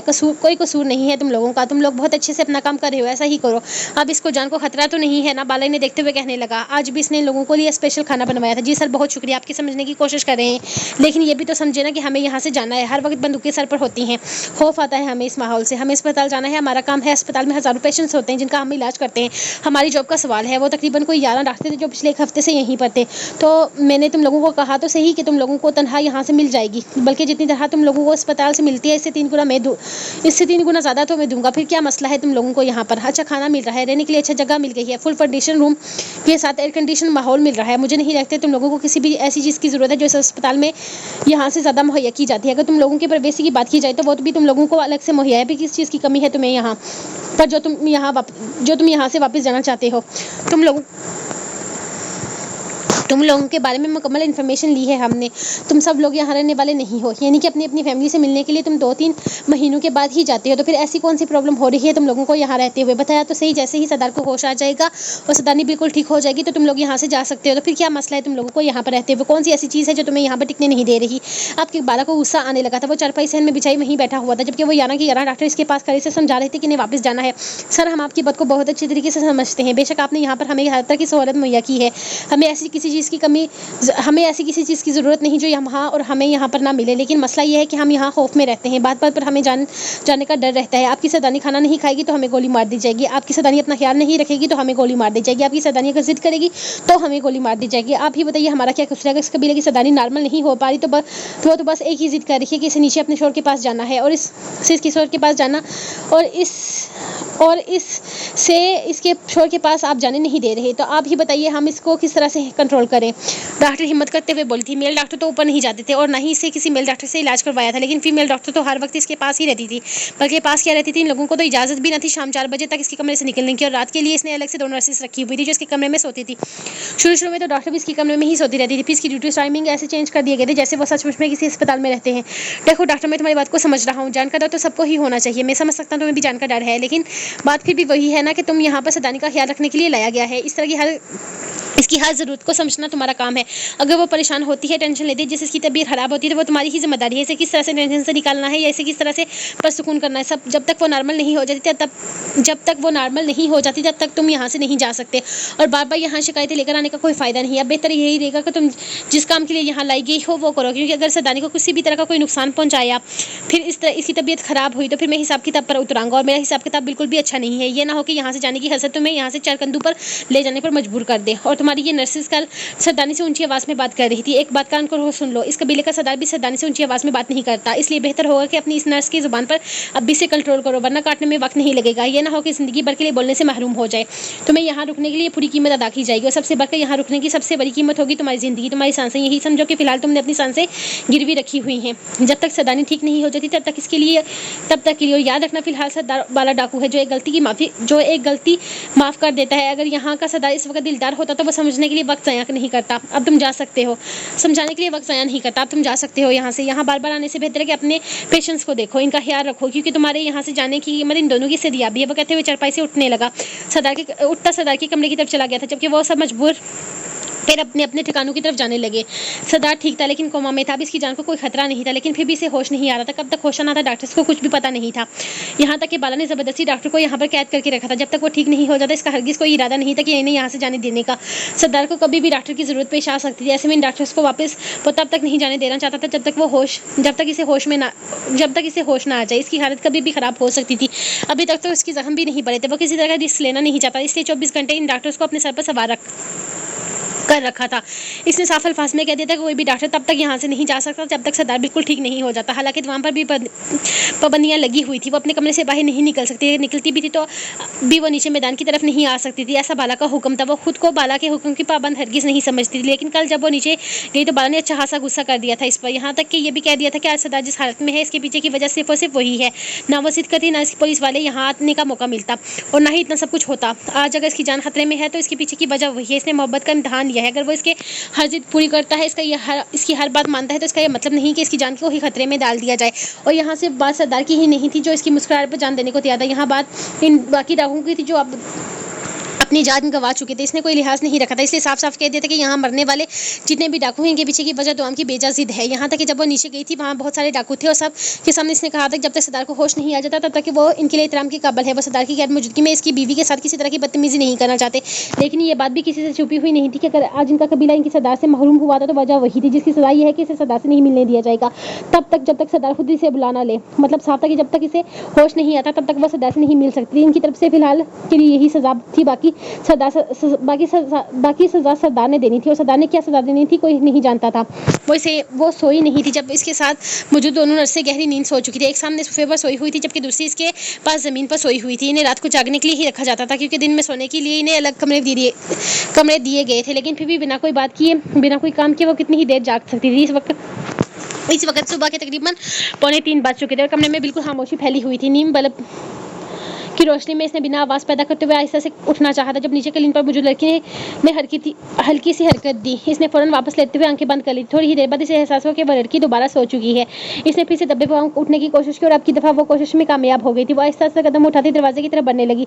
जूते इसने आहिस्ता से अपने हाथों में थाम लिए थे। अब कि इसके पेट का दर्द तकरीबन खत्म हो चुका था, लेकिन फिर भी कभी बहुत ज़्यादा ठेसें उठती थी। यकीन नहीं आता था कि इसने अपना बच्चा इतनी जल्दी खो दिया है। इसका बच्चा लड़ नहीं सका था वक्त और हालात से। सरदार ने शायद इसीलिए इसे बाहर आने से मना कर दिया था। शायद वो पहले ही समझ चुका था कि बाहर का माहौल कैसा होगा। यकीन वो पुलिस वालों पर एतबार नहीं करता था और अब एतबार न करने की वजह से बहुत अच्छे तरीके से समझ आ गई थी। वो आहिस्ता से बाहर कदम रखते हुए दरवाजे को बंद करने लगी थी। गहरा सांस लेते हुए इसने नीचे की तरफ देखा जहाँ हर तरफ अंधेरा था और फिर आहिस्ता आहिस्ता कदम उठाने लगी। इसे अपने डॉक्टर जी के पास जाना था और बिना आवाज़ पैदा किए आहिस्ता आहिस्ता नीचे आई थी। इसने पूरी कोशिश की थी कि इसके पैरों की ज़रा सी भी आवाज़ पैदा ना हो। अब इसे यहाँ डर नहीं लगता था। शायद वो यहाँ रहने की आदी हो चुकी थी, इसीलिए डर कहीं बहुत पीछे छूट गया था। इसने जल्दी ही मैदान में कदम रखा। इसने हर तरफ देखा। जब इसे किचन से हल्की सी आवाज़ सुनाई, इसने एक नज़र किचन में जंका जहाँ मीरू शायद सुबह सुबह सबके लिए नाश्ता बनाने में मसरूफ़ हो चुका था। वो तेज़ी से सरदार वाले कमरे की तरफ आ गई थी। इसे अंदाज़ा था कि अगर मीरू से यहाँ देख लेता तो यकीनन आगे नहीं जाने देता। इसका अंदाज़ा इस कलेजा भी इसके साथ बहुत बदलाव हुआ था, बल्कि वो सारे ही बदल चुके थे। बात साफ थी कि अगर सरदार था तो वो इनके लिए अहम थी, अगर सरदार नहीं था तो वो इनके लिए कोई अहमियत नहीं रखती थी। फिलहाल वो इसे इज्जत दे रहे थे, इसे सरदारी कह रहे थे, जिसके पीछे की वजह यही थी कि अब तक सरदार के निकाह में थी, वरना इसकी एक नादानी की वजह से जिस तरह इनकी कबीला तबाह हुआ तो वो हरगिज़ इसे यहाँ रखना नहीं चाहते थे। वो तेजी से सामने वाले कमरे की तरफ आई थी जहाँ इतने दिनों से सरदार का इलाज किया जा रहा था। अंदर की तरफ कोई भी नहीं था। इसने कमरे में दाखिल होते हुए लकड़ी के बड़े से दरवाजे को अंदर से बंद किया था, जबकि ध्यान अब सामने मौजूद बेड की तरफ था जहाँ मशीनों में जगरा हुआ सरदार जिंदगी से बहुत दूर था। वो आहिस्ता आहिस्ता कदम उठाती इसके पास आई थी। वो पूरे 8 दिनों के बाद इसे देख रही थी। वो पूरे तरह से जख्मों में चूर था। वो पूरे बदन पर पट्टियाँ बंधी हुई थी। इसे 7 गोलियाँ लगी थी, जबकि छूकर गुजरने वाली गोलियों का कोई हिसाब ही नहीं था। जगह जगह जख्म थे। ये कमरा किसी भी अस्पताल के कमरे से ज़्यादा महफूज था। यहाँ हर तरह की मशीनरी मौजूद थी, हर तरह का हिफाजती इक़दाम किए गए थे, किसी तरह की कोई कमी नहीं थी। वो इसे देखकर ही समझ चुकी थी कि यहाँ सरदार का बेहतरीन इलाज हो रहा है। डाकू जी बस के करीब आते हुए आहिस्ता से पुकार गई थी, जबकि सामने मौजूद जिस्म पर कोई असर नहीं हुआ था। इसने आहिस्ता से एक उंगली इसकी आंखों के ऊपर फेरी थी, जबकि इसकी आंख में किसी तरह की हरकत पैदा ना हुई। इसने झुकते हुए अपने लब सरदार के गाल पर रखे थे और नरमी से इसके गाल को चूमते हुए पीछे हटी तो इसकी आंखों से गिरता आंसू इसके गाल को भिगो किया था, लेकिन वो खामोशी से यूं ही लेटा रहा जैसे दुनिया और जिंदगी से बहुत दूर चला गया। उसकी हालत देखकर वो जैसे टूट सी गई थी। वहीं रखी कुर्सी पर बैठे हुए वो फूट कर रोने लगी। आज इसका डॉक्टर इस कंडीशन में इसकी वजह से था। वह क्यों नहीं समझती थी कि इनके असूलों को, क्यों नहीं समझती कि वो आम इंसान नहीं है। इनकी दुनिया अलग है, इनकी ज़िंदगी अलग है, इन्हें हर चीज़ का ख्याल रखना पड़ता है। यहाँ इस कबीले में पुलिस वालों का आना माना था। इनमें इतनी हिम्मत नहीं होती थी कि छुपकर यहाँ हमला करे, लेकिन जब इन्हें मौका मिला वो पीछे भी नहीं हटे थे। इन लोगों ने इन चश्मदीद गवाहों को भी मार डाला था, जिसका इल्ज़ाम डकैत के कबीले पर ही आया था कि इनके खिलाफ सबूत मिल जाने की वजह से इन लोगों का कत्ल कर दिया गया। और साथ में ये भी कह दिया गया कि पुलिस ने नफरी जो कबीले में गई थी, इसके पीछे की वजह भी वही थी कि वो लोग चश्मदीद गवाहों को ज़बरदस्ती अपने साथ लेकर गए थे अपने किए गए गुनाह को छुपाने के लिए, हालांकि हकीकत कुछ और थी। डाकू जी प्लीज़ ठीक हो जाए, मैं आपको इस हालत में नहीं देख सकती। मैं जानती हूँ सारा कसूर मेरा है, जो आपके साथ जो भी हुआ वो सब मैंने किया है, लेकिन यकीन करें मेरी नीयत गलत नहीं थी। मैं तो बस चाहती थी कि आप पर से ये इल्ज़ाम हट जाए, लेकिन मैं कहाँ जानती थी कि इतना बुरा हो जाएगा। मैंने तो सब कुछ खो दिया, आपका प्यार, आपका बच्चा। हाँ डाकू जी, हमारा बच्चा नहीं रहा, सब कुछ खत्म हो गया। डाकू जी सब कुछ खत्म हो गया, प्लीज़ आप वापस आ जाइए। यहाँ पर बहुत बुरा सलूक किया जा रहा है मेरे साथ। भाला भैया मुझे डांटते हैं, कोई भी मुझसे अच्छे से बात नहीं करता। सब कहते हैं कि आप वापस आ जाएंगे तो मुझे यहाँ से भेज दिया जाएगा। वो मुझ जैसी लड़की को अपने सरदार की ज़िंदगी में हरगिज़ बर्दाश्त नहीं करेंगे। मैं आपके काबिल ही नहीं हूँ डाकू जी। जुमरू भैया, मैं आपके काबिल ही नहीं हूँ डाकू जी। जुमरू भैया कहते हैं कि सरदार हर मामले में ठीक है, लेकिन मोहब्बत के मामले में ठीक नहीं है। वो बदकिस्मत है मोहब्बत के मामले में, क्योंकि इसे मोहब्बत के बदले मोहब्बत नहीं धोखा मिला है। डाकू जी मैंने किसी को धोखा नहीं दिया, आप जानते हैं ना, मैंने किसी को धोखा नहीं दिया। मैं किसी को कैसे धोखा दे सकती हूँ। मैंने तो आप पर ये झूठा इल्ज़ाम उतारना चाहती थी। डाकू जी प्लीज़ ठीक हो जाएं, सब बुरे हो गए हैं, कोई अच्छा नहीं, कोई अच्छे से बात नहीं करता मुझसे। वो इसके हाथ पर सर रखे बुरी तरह से रोते हुए इन सब की शिकायतें कर रही थी। वो जानती थी कि अगर सरदार इस वक्त होश में होता तो इसके आंसू देखकर तरफ उठता। इन सब से इसके आंसू का हिसाब मांगता है, एक को पूछता कि इसकी दिमाग क्यों उदास है, लेकिन वो नहीं था। तभी तो ये सब लोग अपनी मनमानी पर उतर आए थे। कोई था ही नहीं जो इसे समझता, इससे इसका हाल पूछता। अगर सरदार नहीं था तो कोई भी नहीं था इसका। वो इसके हाथ पर सर रखे रोए जा रही थी, जब दूर से कहीं अजानों की आवाज़ आना शुरू हुई। अजानों की आवाज़ सुनते ही वो फौरन ही उठ गई थी। इसे यहाँ से ही रुकना था, इसे जाना था। अगर बाला को पता चल जाता कि वो आधी रात को इसे मिलने यहाँ आई है तो यकीनन वो इसे रात को कमरे में ही बंद कर देता। वो हरगिज़ इसे पता नहीं चलने देना चाहती थी, इसलिए आहिस्ता से इसके करीब से उठी थी और फिर नरमी से इसके चेहरे पर झुकते हुए इसके होंठों पर अपने रब रखती शिद्दत से इसके होंठों को चूम गई थी। अगर वो होश में होता तो यकीनन इस्लामी ज़िंदगी के एक नए सिरे से जीता, लेकिन वो नहीं था। वो होश और हवास की दुनिया से बहुत दूर था। तभी तो इसकी इस कदर मोहब्बत बड़े लम्स को भी महसूस नहीं कर सका था। डाकू जी मैं कल आऊँगी आपसे मिलने के लिए, मेरा इंतजार कीजिएगा। वो इसके कान के करीब सरगोशी करती खामोशी से कमरे से बाहर निकलते हुए ऊपर की तरफ اوپر کی طرف جانے کے لیے بھاگی تھی. اس نے نہ تو پلٹ کر دیکھا تھا اور نہ ہی اپنے پیروں کی آواز نکلنے دی تھی. وہ جلدی سے اپنے کمرے میں آتے ہوئے اندر داخل ہوئی. ابھی تیزی سے بیڈ کے پاس آئی تھی. وہ دونوں ہی گہری نیند سو رہی تھی, لیکن اس کی آواز سے زمین پر پڑی وہ لڑکی جاگ گئی تھی. کہاں جا رہی ہیں آپ کو منع کیا تھا کہ اس کمرے سے باہر نہیں نکل سکتی. وہ نیند کی کیفیت میں بولی تو دوام نے گہرا سانس لیا تھا. میں نہیں جا رہی, آ رہی تھی, واش روم گئی تھی, اس نے کہتے ہوئے خود پر کمبل ڈالا اور پھر بیڈ پر لیٹ گئی. جبکہ نس نے ایک نظر سے دیکھا, پھر وہاں میں سر ہلاتی دوبارہ سے لیٹ گئی تھی. دوام ان لوگوں سے بالکل بھی بات نہیں کرتی تھی, بلکہ بات کرنا تو دور کی بات وہ ان کی طرف دیکھتی تک نہیں تھی. شاید یہی وجہ تھی کہ وہ لوگ ایک حد میں ہی رہتی تھی. حالانکہ دونوں نرسیں ایک دوسرے سے سرگوشیاں کرتی رہتی تھی, یقیناً اس کے خلاف ہی بولتی ہوں گی. اب ہو بھی کیوں نہ, ان کی زندگی کے لالے پڑے ہوئے تھے تو ان کی تعریف تو وہ کرنے سے رہی تھی. ہاں, لیکن اسے دیکھ کر ان کی سرگوشیاں عروج پر ہوتی تھی جنہیں وہ اگنور ہی کرتی تھی. اس نے بیڈ پر لیٹتے ہوئے اپنے ہونٹوں کو نرمی سے اپنی انگلیوں سے چھوا تھا. اسے اپنے ہونٹوں پر اب تک سردار کی گرمی مشکل لمس محسوس ہو رہا تھا. کاش وہ اس کے پاس ہوتا, کاش وہ اسے بتا پاتی کہ وہ اس سے کتنی محبت کرتی ہے, کیسے اس سے دور کر دیا گیا تھا. اگر وہ ہوش و حواس میں ہوتا تو یقیناً سب لوگوں کو ان کے برے ترین انجام تک پہنچاتا, لیکن وہ ہوش میں تھا ہی نہیں. وہ ہوش و حواس کی دنیا سے بہت دور تھا. آج تو وہ خود اپنی آنکھوں سے اس کی حالت دیکھ کر آئی تھی, اور جب سے اس نے اس کی حالت دیکھی تھی تب سے کمر میں چہرہ چھپائے روئے جا رہی تھی. وہ کس قدر زخمی تھا, یہ یاد کرتے ہوئے اس نے اپنے پورے جسم پر میں تکلیف اٹھتی ہوئی محسوس ہو رہی تھی. اس کی ذرا سی نادانی کی وجہ سے وہ زندگی اور موت کے بیچ جھول رہا تھا, اور وہ کچھ بھی نہیں کر سکتی تھی سوائے رونے کے. وہ کافی دیر سے انتظار کر رہی تھی ان کے سونے کا. ان نرسوں کے سونے کے بعد وہ آرام سے نیچے چلی جاتی تھی. پھر وہ ایک گھنٹے تک وہاں نیچے سردار کے ساتھ رہی, یا 2 گھنٹے تک. کوئی نہیں ہوتا تھا پوچھنے والا. اسے بالا پر بڑا غصہ آ رہا تھا. اگر اس کے ڈاکو جی ٹھیک نہیں تھے تو بالا کا فرض بنتا تھا کہ وہ رات کو بھی ان کے ساتھ رکے. وہ ایسے کیسے اسے اکیلے چھوڑ سکتا تھا. بالکل بھی ذمہ داری کا احساس نہیں تھا اسے. سارے کہتے ہیں کہ سارا قصور میرا ہے, اور خود کا کوئی پتہ نہیں ہے. اس وقت ڈاکو جی کو ضرورت ہے ان سب کی. وہ کیسے اپنی ذمہ داری کو بھول کر ایسا کر سکتے ہیں. ان لوگوں کو چاہیے کہ وہ ہر وقت ڈاکو جی کے پاس رہیں, لیکن نہیں, بس مجھ پر پابندیاں لگانی ہے. ایک دفعہ ڈاکو جی جاگ جائیں پھر ان سب کی شامت لے کر آؤں گی. پھر بتاؤں گی انہیں کہ میں کیا ہوں. آئے بڑے مجھے میرے ڈاکو جی سے دور کرنے والے. ایک دفعہ ڈاکو جی جاگ جائیں سب کے بارے میں بتاؤں گی, ایک کی شکایت لگاؤں گی. پھر پتہ چلے گا سب کی شامت آئے گی. میں سفارش بھی نہیں کروں گی کسی کی. وہ آج اپنے سرخ رنگ کی ڈریس پہن کر باہر نکلی تو نرس نے ایک نظر سے حیرت سے دیکھا تھا. عجیب لڑکی تھی یہ, رات کو تیار ہو کر سوتی تھی. یہ لڑکی ان لوگوں کی سمجھ سے بالکل ہی باہر تھی. ایک تو وہ ان سے بات نہیں کرتی تھی اور نہ ہی ان کی کسی بات کا جواب دیتی. حالانکہ روز رات کو فل تیار ہو کر سوتی تھی. کبھی اچھا خاصا بھاری لباس پہن کر لبوں پر لپسٹک لگاتی تھی تو کبھی کاجل لگا کر سو جاتی تھی. ان دونوں نرسوں کو اب تک اس کی ذہنی توازن پر اثر ہوتا محسوس ہو رہا تھا. یہاں تک کہ آج تو اس نے بالا ڈاکو کو بھی بتا دیا تھا کہ اس لڑکی کی ذہنی کنڈیشن اسے ٹھیک نہیں لگ رہی. لگتا ہے اپنے ڈاکو کے پیار میں وہ پاگل ہو گئی. عجیب پاگلوں جیسی حرکتیں کرتی ہے, جس پر بالا ان دونوں نرسوں کو ڈانٹ دیا تھا. بہتر ہوگا کہ اپنے کام سے مطلب رکھیں. وہ جیسے خوش رہتی ہے اسے رہنے دیا جائے, لیکن بس اس کا خیال رکھا جائے, اس کی طبیعت خراب نہ ہو, نہ ہی وہ زیادہ ٹینشن لے لیں. تو اب یہ دوسرا ڈاکو وہ بالا بھی کچھ کھسکا ہوا ہی لگ رہا تھا. عجیب ضد باندھ کے رکھی تھی اس آدمی نے ان لوگوں کے ساتھ. نہ تو انہیں سکون کا سانس لینے دیتا تھا اور نہ ہی انہیں یہاں سے جانے دیتا تھا. وہ تو یہاں آ کر پچھتا رہے تھے. کاش وہ لوگ اس رات نائٹ ڈیوٹی پر نہ ہوتے تو یقیناً اس وقت بہتر جگہ پر ہوتے. بے شک یہاں انہیں کسی چیز کی کمی نہیں تھی, لیکن موت کا خطرہ تھا. موت کا خطرہ تو ہر وقت سن پر منڈلاتا رہتا تھا. یہ خطرہ ہر سہولت پر بھاری تھا. ان کے سوتے ہی وہ آہستہ سے بیڈ سے اٹھی تھی. اب تو 5واں دن تھا. وہ آرام سے اٹھ کر ان کے قریب سے گزر جاتی اور ان کو خبر تک نہیں ہوتی تھی. وہ جلدی سے اٹھتے ہوئے روز کی طرح اپنے جوتے ہاتھوں میں اٹھاتی باہر نکل گئی تھی. آج اس نے دلدار کی فیوریٹ ڈریس پہنی تھی. وہ کتنی منتیں کرتا تھا اسے اس ڈریس میں دیکھنے کے لیے. کہہ رہا تھا کہ اس ڈریس میں وہ چاند لگتی ہے. اس نے کبھی چاند کو غور سے نہیں دیکھا تھا, کیونکہ اس کا چاند تو وہ تھی. اس کی باتیں یاد کرتے ہوئے مسکراتی تیزی سے نیچے آتے ہوئے اس نے ہر طرف دیکھا تھا. میدان بالکل خاموش تھا. ہر طرف خاموشی دیکھتے ہوئے اس نے اگلے ہی پل تیزی سے بھاگتے ہوئے اس کے کمرے کی طرف بھاگی تھی اور فوراً سے کمرے میں داخل ہوتے ہوئے دروازہ بند کر دیا تھا. اللہ پتہ ہے کتنی مشکل سے آئی ہوں. وہ چڑیل تو بس جاگنے ہی والی تھی. میں تو ڈر گئی تھی کہ کہیں وہ جاگ ہی نہ جائے. وہ کرسی کا سہارا لیتے ہوئے اس کے بیڈ پر چوکری لگا کر بیٹھتے ہوئے اس کا ہاتھ اپنے ہاتھوں میں تھام گئی تھی. سوتے رہیے یوں ہی, مجھے دیکھنے کی ضرورت نہیں ہے میں کتنی پیاری لگ رہی ہوں. میں نے ریڈ ڈریس پہنی ہے, آپ کی سب سے فیوریٹ والی. آنکھیں تو نہیں کھولیں گے آپ, لیجیے ٹچ کر کے دیکھیے وہی ہے.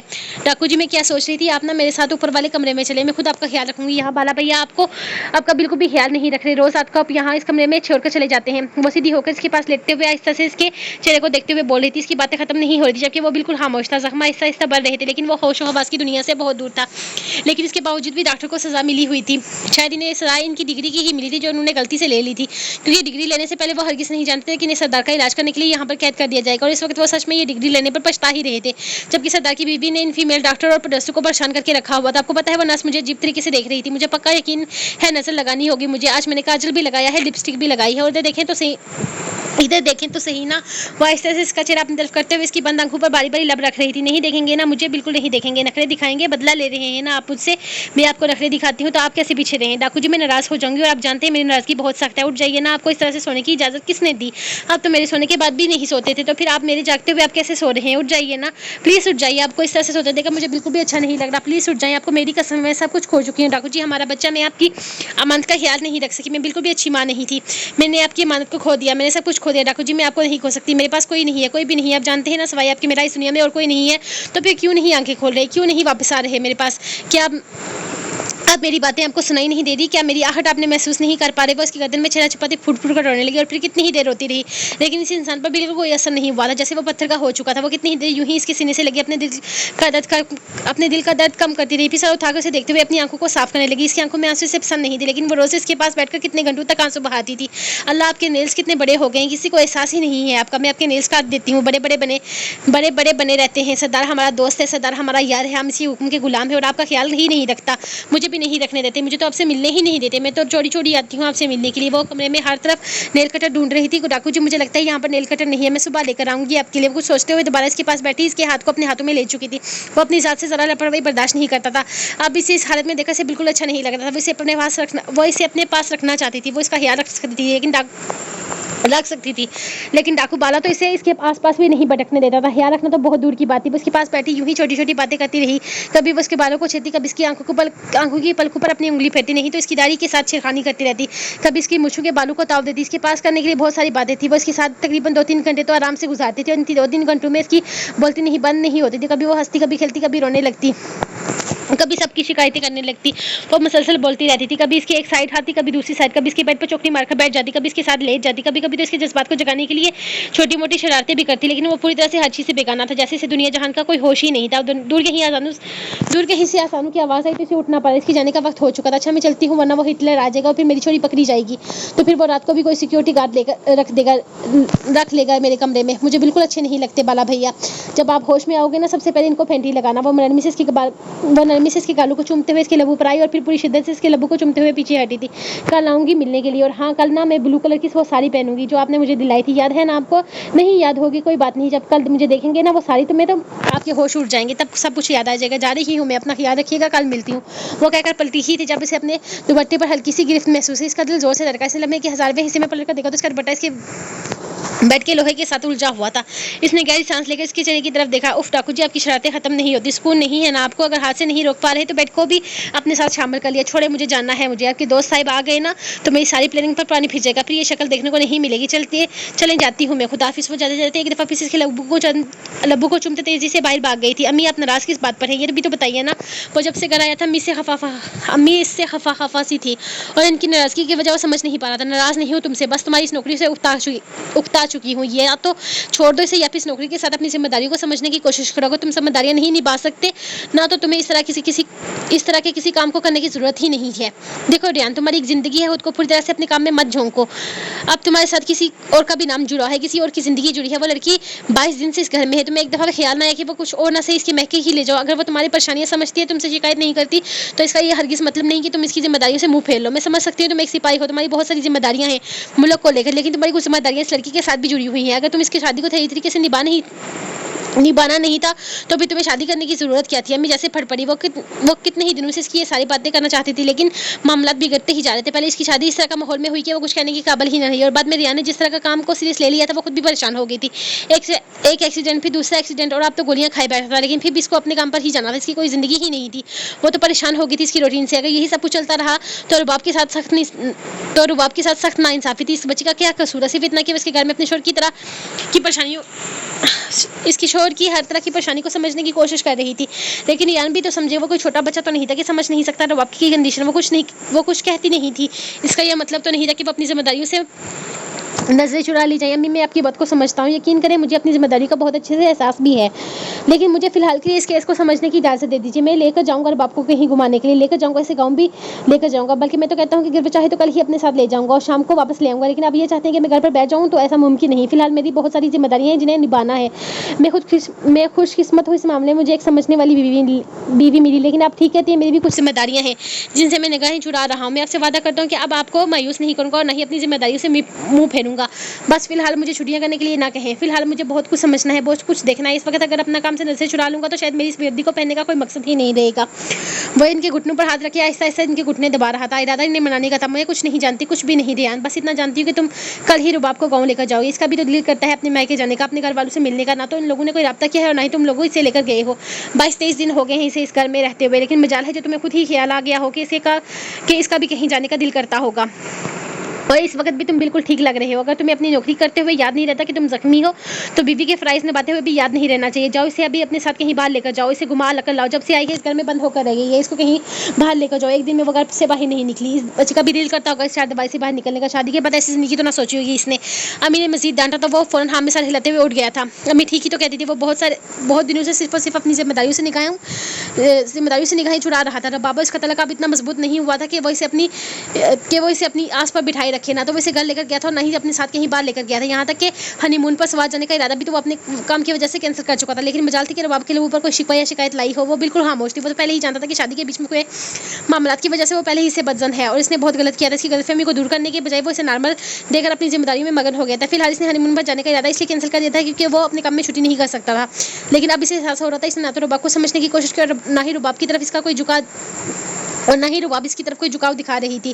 ایسے تو زندگی نہیں چل سکتی. اس نے رباب کے ساتھ پوری زندگی گزارنی تھی. اس نے بہت سوچ سمجھ کر اپنی زندگی میں شامل کیا تھا. وہ اتنی آسانی سے سب کچھ وقت اور حالات کے ہاتھوں نہیں چھوڑ سکتا تھا. اس نے اپنی بھی کچھ ذمہ داریاں تھیں جو اس نے نبھانی تھی. وہ آہستہ آہستہ ان کے قریب سے اٹھ کر اپنے کمرے کی طرف چلا گیا تھا. جبکہ امی نے بھی سکون کی گہری سانس لی تھی. وہ سوچ چکی تھی کہ اب ریان کو اپنے طریقے سے ہینڈل کریں گی. بہت ہو چکی تھی اس کی منمانیاں. بہت ضرورت سے زیادہ ہی بگڑتا جا رہا تھا. اس کے دماغ پر صرف کام اور کام ہی سوار ہو گیا تھا. لیکن انہوں نے بھی سوچ لیا تھا کہ اب وہ ٹھیک سے اسے سیٹ کریں گے. اب وہ اسے اس کی ذمہ داریوں سے بھاگنے نہیں دیں گے کہ چاہے کچھ بھی کیوں نہ ہو جائے. تو گائز یہ تھی آج کی ایپیسوڈ. ملیں گے کل ایک نئی ایپیسوڈ کے ساتھ. تب تک دیجیے مجھے اجازت. خوش رہیں, آباد رہیں, دعاؤں میں یاد رکھیں. خدا حافظ.